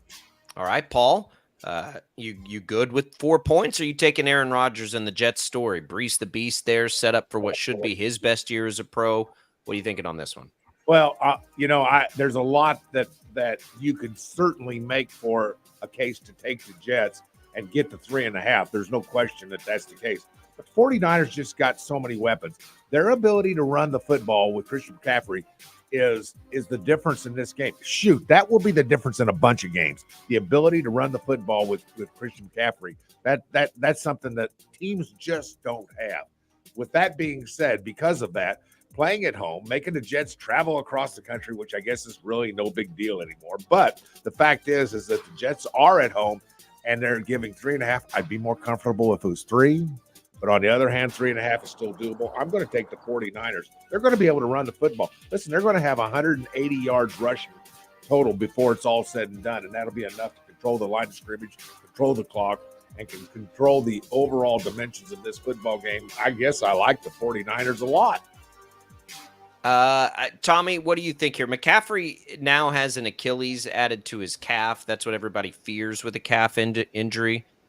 I have some concern at his availability and if he's 100%, but that's a factor here. 4-point line. What are you taking? It's less about the 49ers for me, and it's more about the Jets. I have to see it to believe it with the Jets, and it could very well be that they prove it this weekend. And then at that point, I will probably jump on the bandwagon, I'm guessing, because I know that on paper, a tremendous amount of talent. They don't really have a whole lot of holes, especially defensively, and with Breece Hall, Garrett Wilson, all of that. It's just really Aaron Rodgers and really what it looks like for him leading this team and coming back. I have to see it to believe it for them, so I can't in good faith pick them. I'm going to have to take the 49ers and lay the points. If the Jets prove me wrong in week 1, then, hey, it's going to be a different conversation. But right now it's the Niners. Brandon, I don't, we all want to see Breece Hall ball out. We all want to see what Aaron Rodgers and that offense can do. I was surprised this number wasn't bigger. Now I don't know what to do with it. Where are you at with it? Hoping Tommy was going to go with the Jets so I could have the potential for a 49ers island there. But I'm going to have to go with the Jets. And this is just strictly vibes are not good in San Francisco. You have the holdout with Brandon Ayuk and Trent Williams, who didn't even practice all offseason until Wednesday. There's just bad vibes right now in San Francisco. I like the talent that the Jets have. I think they're going to be playing on divisional weekend at the minimum. Come playoff time, give me the Jets and the points on the road. Yeah, yesterday I asked about this one with our betting insider, and my gut was to the Niners. And the more I think about it, I'm with you. There has to be some penalty for all the contract disputes, for the injury to CMC, all of these things. An insanely motivated Aaron Rodgers. I think Breece Hall is so good. I think Garrett Wilson is so good. And I think that Jets defense is so good. I'll take the Jets too, just with the points, just because San Francisco has enough unknowns. 4 points gets on the right side of a field goal. So I'm going to take the points too. That changed on me in the last 24 hours. There's no doubt about it. That's our pick. So Jad, where do we stand coming into this? Well, coming into this right now, it's we've got 2 in the lead. It's Tommy and Paul in the lead, 3 and 2. I kind of like the way that sounds. Yeah.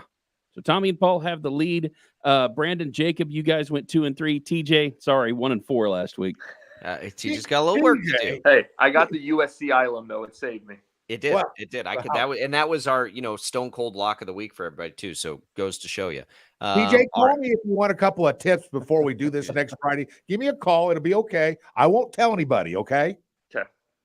Speaking of TJ, we're going to have TJ stick around to preview. We've got a Catch It Kansas Friday. The high school football season is back. TJ will take us through a couple of the games that you'll see covered in depth tonight on 12 News for Catch It Kansas and catchitkansas.com. That's next as we roll forward. Thanks to Prairie Fire Coffee for keeping us fueled up here at the KFH studios. We'll come back more Sports Daily, a little high school football preview with TJ Cleveland and Catch It Kansas next.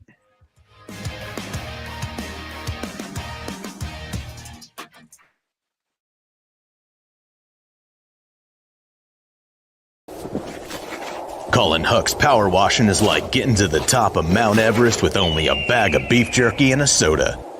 Huck's can conquer all residential or commercial exterior cleaning woes that you have, leaving you feeling like you're on top of the world.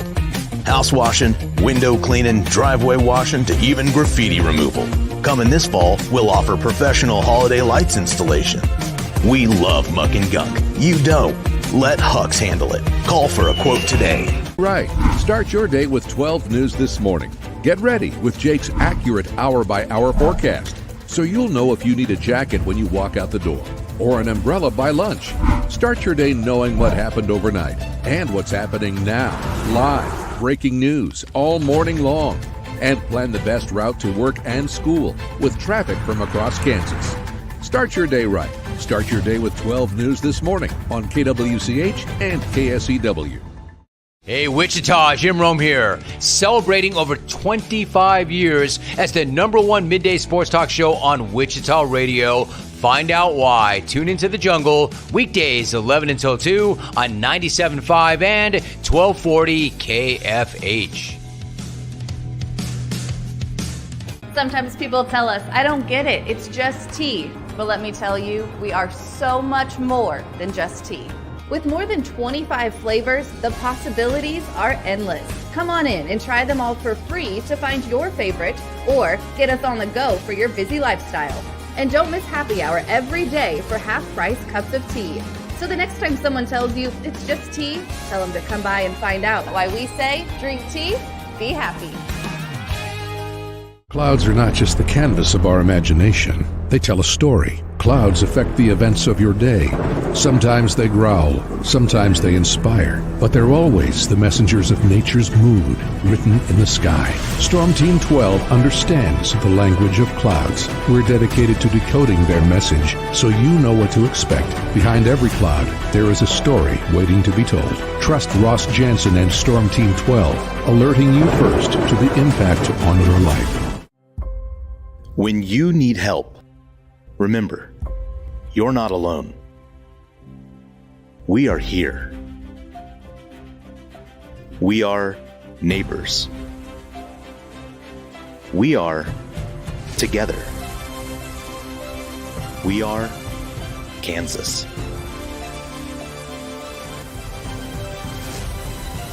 We are 12 News.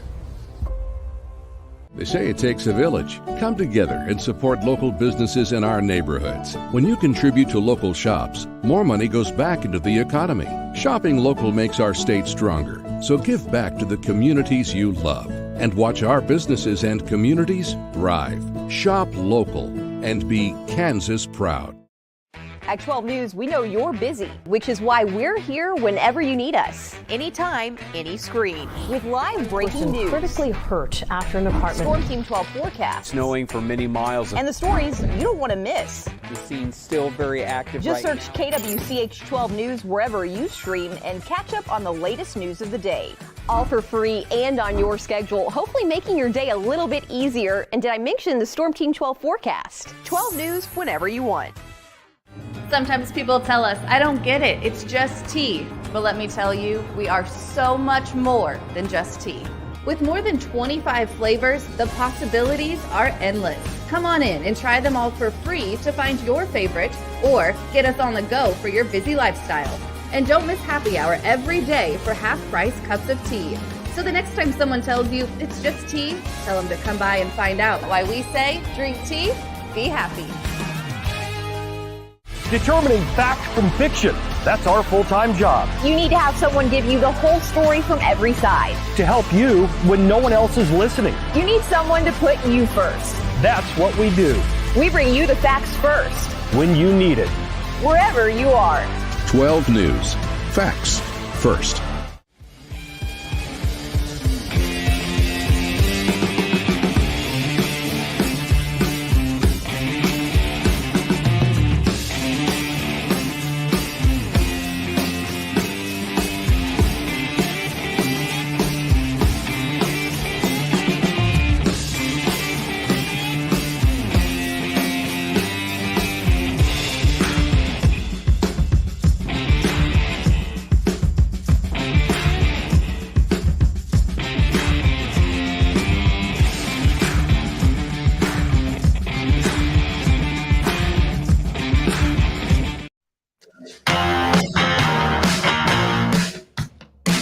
Set up a giveaway here. HTO text to win contest. You can enter by texting the keyword T to the short code 20357. The fall drinks are out. New apple crisp dirty chai or butter pecan mocha available at HTO. You'll get a free coffee card and then, of course, a free iced tea card. More than 20 flavors of the iced tea, the bread and butter there at HTO. You can enter once per day. Message and data rates apply. Again, that's T to 20357. Good luck, everybody. All right, we come back, and it is a Catch It Kansas Friday. It is the first Catch It Kansas Friday of the high school football season.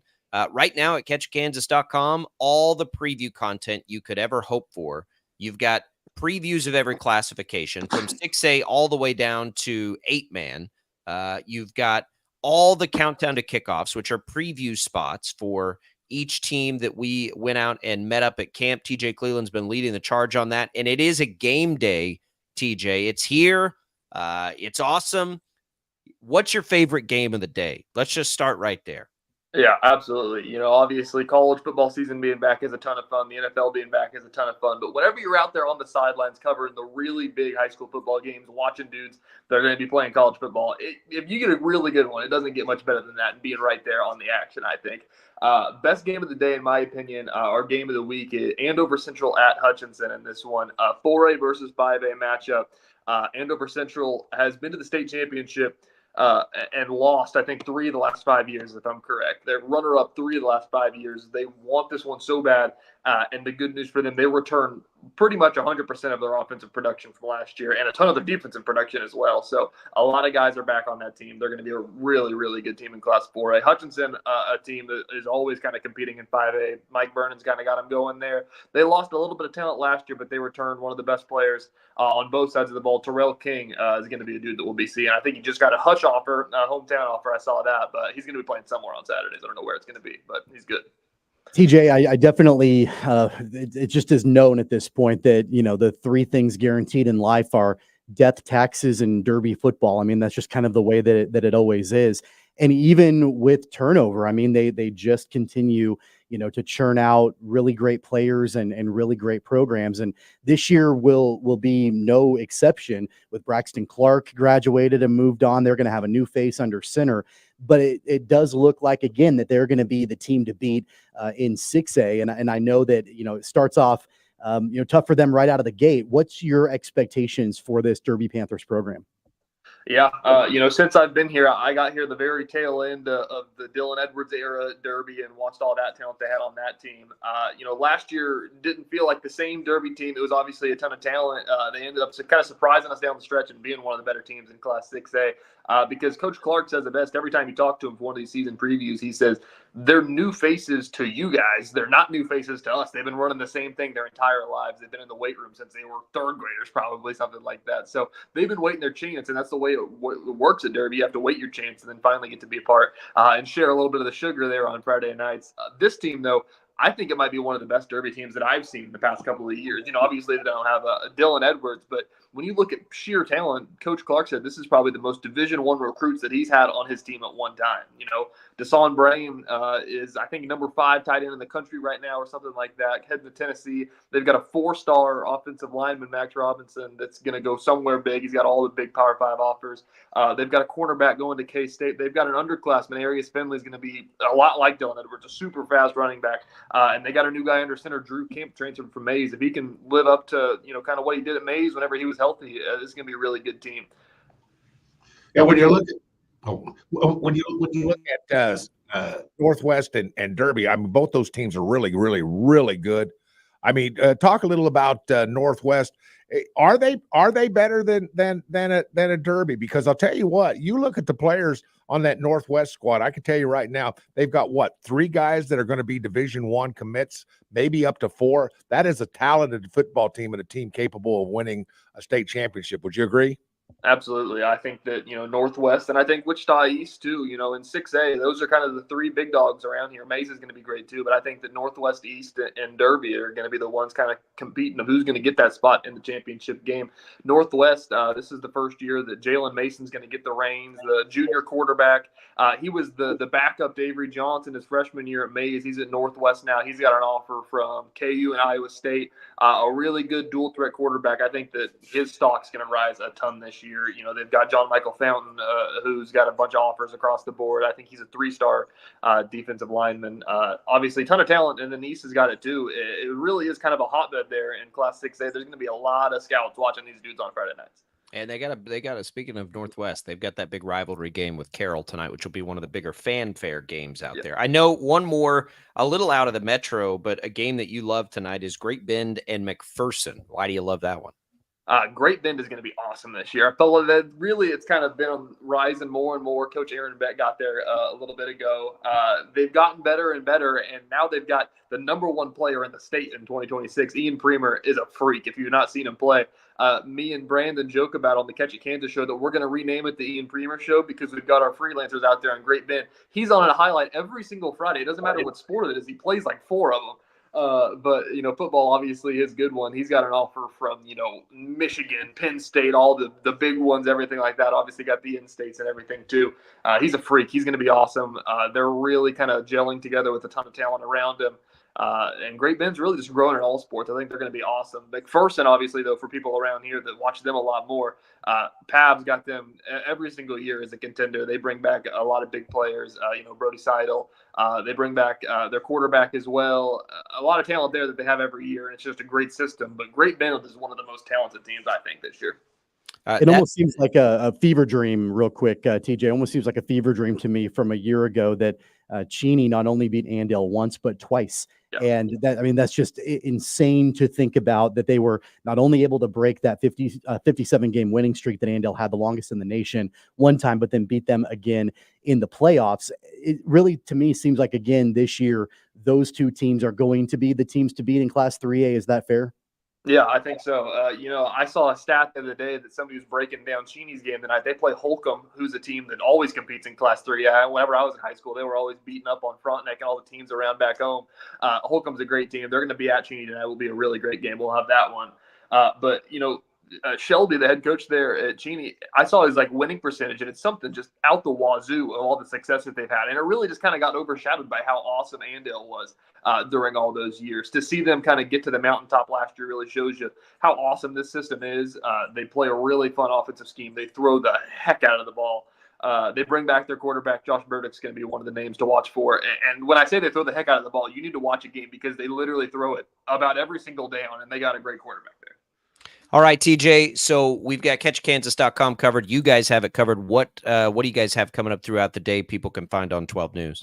Yeah, I think that this will be, one of the biggest years that we've had for Catch It Kansas coverage. We're going to have our Game of the Week live coverage starting 4:30, 5 o'clock, 6 o'clock, 6:30. After the shows are over, if you're heading out to games, we're going to be live on the 12 News app. We're going to be live on the Catch It Kansas Facebook, I believe, of Brandon Zinner and I breaking down some of the biggest games. This is live coverage as we prepare for the games, as you prepare for the games to get you ready. That'll be a ton of fun. And then obviously the Catch It Kansas show starts at 10:35 over on the KSCW, a 30-minute high school sports show going through a ton of football. So it doesn't get much better than that. I can't wait for it. It's going to be awesome. CatchKansas.com, 12 News, the place to go. They'll have you everywhere you need to be tonight in high school football. TJ, we appreciate it. Just a quick programming note there, Jad. We had TJ and Brandon's picks backwards. So Brandon in our picks is in last place. TJ is 2 and 3. So we will. Jad has got a monumental task of trying to sort through the nonsense we spew there times 5 now to try to get those games in. TJ, good luck with coverage tonight. We'll be looking to catch Kansas. Absolutely. Thank you for righting my wrong. I'm going to make sure to wrong Brandon's right now.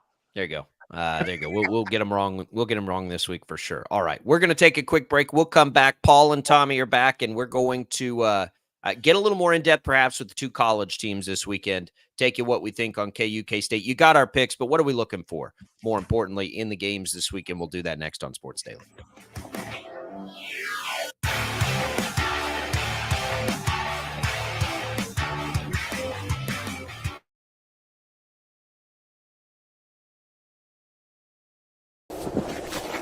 Colin Huck's power washing is like getting to the top of Mount Everest with only a bag of beef jerky and a soda.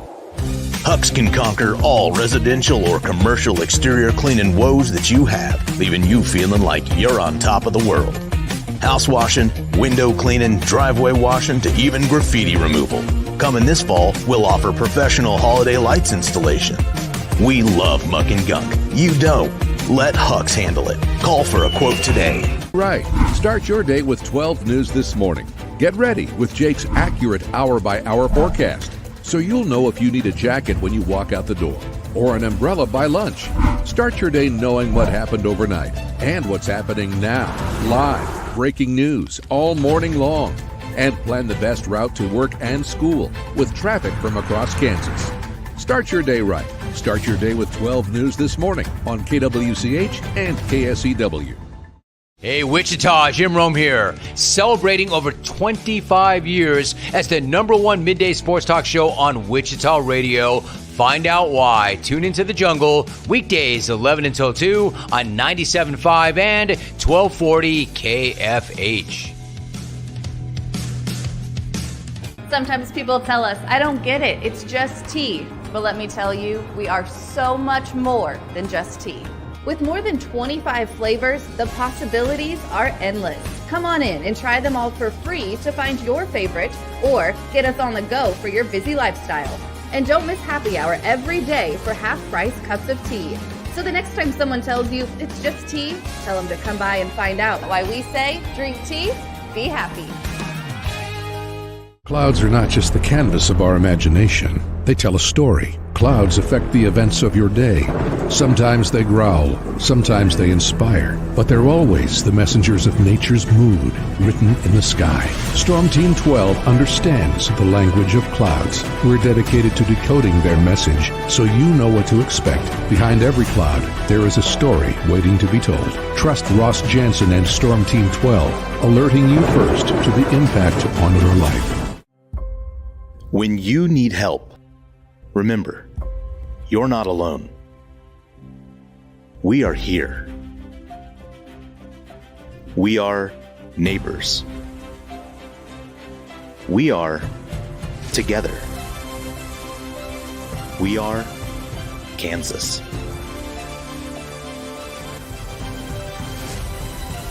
We are 12 News.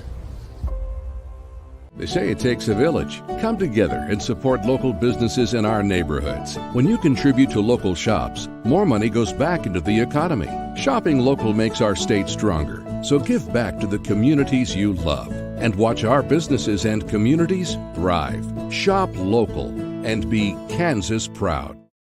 At 12 News, we know you're busy, which is why we're here whenever you need us. Anytime, any screen. With live breaking news. Critically hurt after an apartment. Storm Team 12 forecast. Snowing for many miles. And the stories you don't want to miss. The scene's still very active. Just right search KWCH 12 News wherever you stream and catch up on the latest news of the day.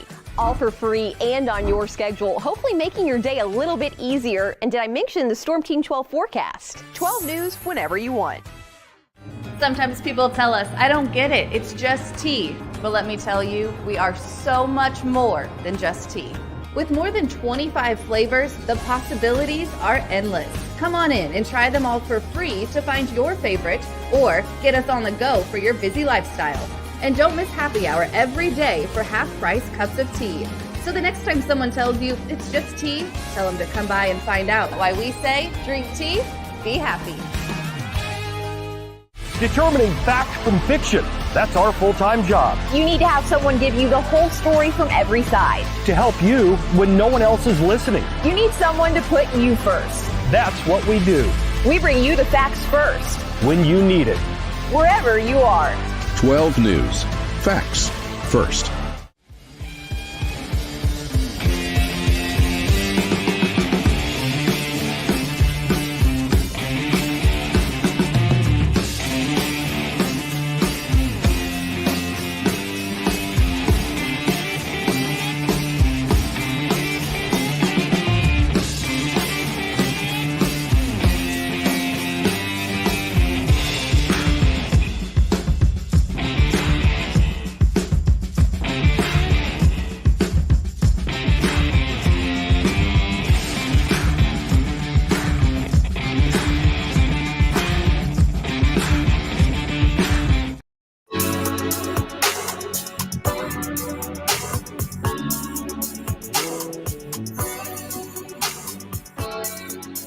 All right, welcome back, everybody. Catch your breath yet?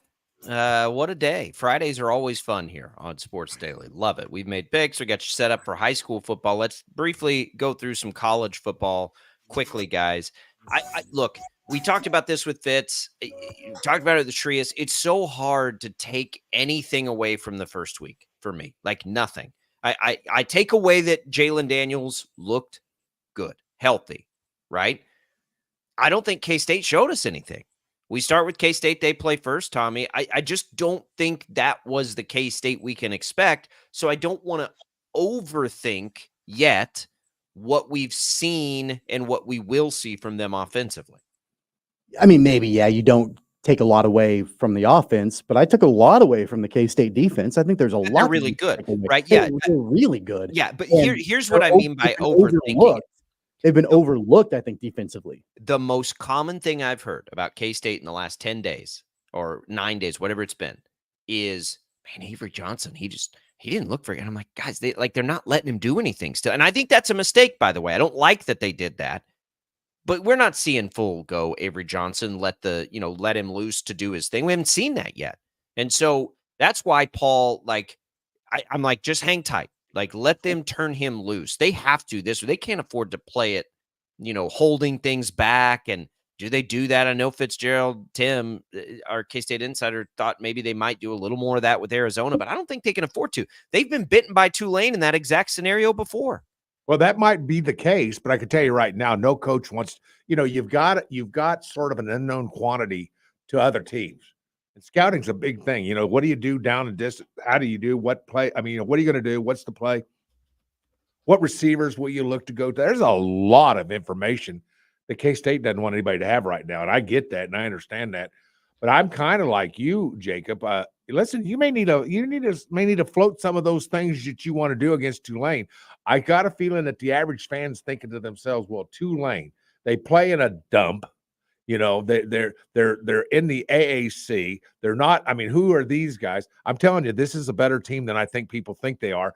And I'm thinking to myself, you're going to turn loose some stuff. You're going to turn out some information. You're going to give some information to Arizona when they're coming up. You just going to have to do it because Tulane is going to make you do things that you need to do. And I think that'd be good for Avery Johnson. Avery Johnson, and I'm one of those guys, by the way, says, hey, Avery Johnson didn't look that good. I'm with a lot of people. I mean, I was expecting more things than that. I was expecting more yards.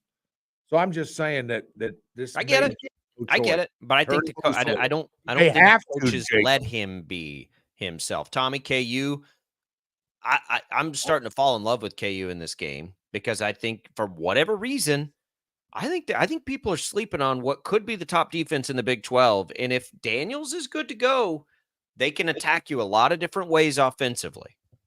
Well, they've got ball hawks on defense, and those players have been around for a long time. Whether you're talking about Brian or Mello Dotson, whoever, especially in that secondary. So that's definitely a highlight of that defense. From an offensive point of view, it's so funny because I get it. Like Jalen Daniels, when healthy, is one of the best quarterbacks in the country, but he's not who I've been focused on. It really, even in week one, my takeaway wasn't anything about Jalen Daniels. It was about how great that running back room is. And I think people are sleeping on the running back room because everybody is so focused on wanting to see Jalen Daniels be Jalen Daniels and be that Heisman guy that everybody knows that he can be. And we got Devin Neal and Daniel Highshaw, who are I'm with you. Big 12. It's going to be weird. Like there's a reputation with KU, Paul, that they are this high-flying shootout type team. But to me, I'm like, I don't think we're going to see. I think they want to run the ball to protect Jalen Daniels, and they actually have a good defense. I think what people will learn real quick.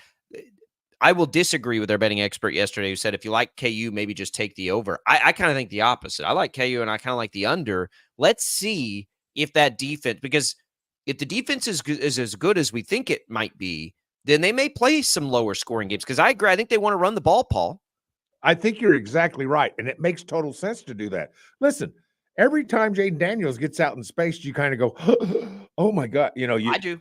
I don't want to see him get hit. I don't want to see him get hit either. And every time he's in space, you go, oh no, come on, get the ball out, and that kind of thing. So with that being said, you're exactly right. The ability for KU to run the football is going to be big in this particular game, but it's going to be big for the season. KU's got to run the football.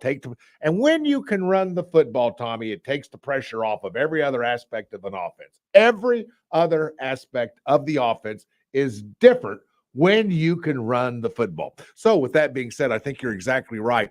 And of course, it just makes sense. Keep him healthy. You got to keep the kid healthy if you want to have that season that you think it's going to be. By the way, in years past, this KU defense has been opportunistic, but not consistently good. They're opportunistic still, and I think that they're consistently good too. I think they're better, at least, yes. And look, running the ball helps everybody, helps the offense and the defense. Speaking of K-State, you can hear that game. You wake up early with the Cats tomorrow, 9 a.m. pregame coverage right here on KFH. We have a wildly busy weekend here across the network, so we're going to tell you all about it as we wrap up this big Friday edition of Sports Daily.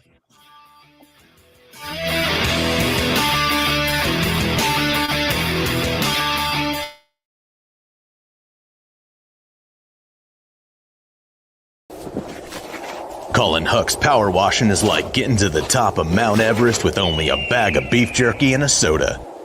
Huck's can conquer all residential or commercial exterior cleaning woes that you have, leaving you feeling like you're on top of the world. House washing, window cleaning, driveway washing, to even graffiti removal. Coming this fall, we'll offer professional holiday lights installation. We love muck and gunk. You don't. Let Huck's handle it. Call for a quote today. Right. Start your day with 12 News this morning. Get ready with Jake's accurate hour-by-hour forecast, so you'll know if you need a jacket when you walk out the door or an umbrella by lunch. Start your day knowing what happened overnight and what's happening now. Live, breaking news all morning long. And plan the best route to work and school with traffic from across Kansas.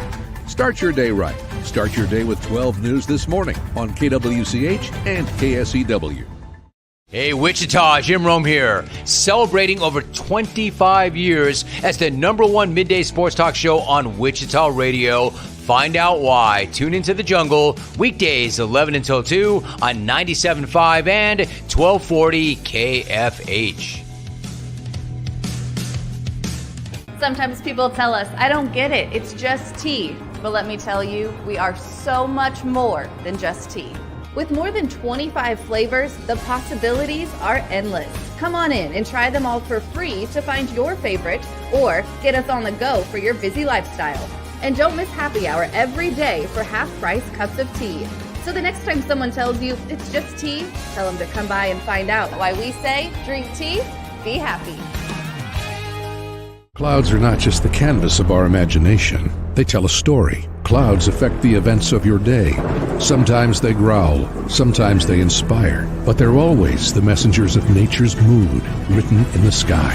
Storm Team 12 understands the language of clouds. We're dedicated to decoding their message so you know what to expect. Behind every cloud, there is a story waiting to be told. Trust Ross Jansen and Storm Team 12, alerting you first to the impact on your life.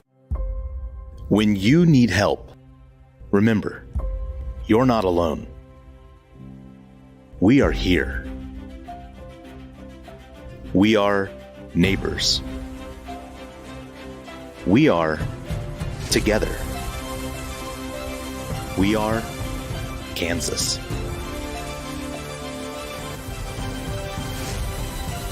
We are 12 News.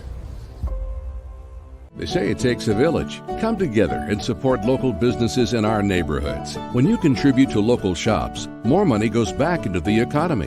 Shopping local makes our state stronger. So give back to the communities you love and watch our businesses and communities thrive. Shop local and be Kansas proud. At 12 News, we know you're busy, which is why we're here whenever you need us. Anytime, any screen. With live breaking news. Critically hurt after an apartment. Storm Team 12 forecast. Snowing for many miles. And the stories you don't want to miss. The scene's still very active. Just right search KWCH 12 News wherever you stream and catch up on the latest news of the day. All for free and on your schedule, hopefully making your day a little bit easier. And did I mention the Storm Team 12 forecast? 12 News whenever you want. Sometimes people tell us, I don't get it, it's just tea. But let me tell you, we are so much more than just tea. With more than 25 flavors, the possibilities are endless. Come on in and try them all for free to find your favorite or get us on the go for your busy lifestyle. And don't miss happy hour every day for half-price cups of tea. So the next time someone tells you it's just tea, tell them to come by and find out why we say drink tea, be happy. Determining fact from fiction. That's our full-time job. You need to have someone give you the whole story from every side. To help you when no one else is listening. You need someone to put you first. That's what we do. We bring you the facts first. When you need it. Wherever you are. 12 News. Facts first.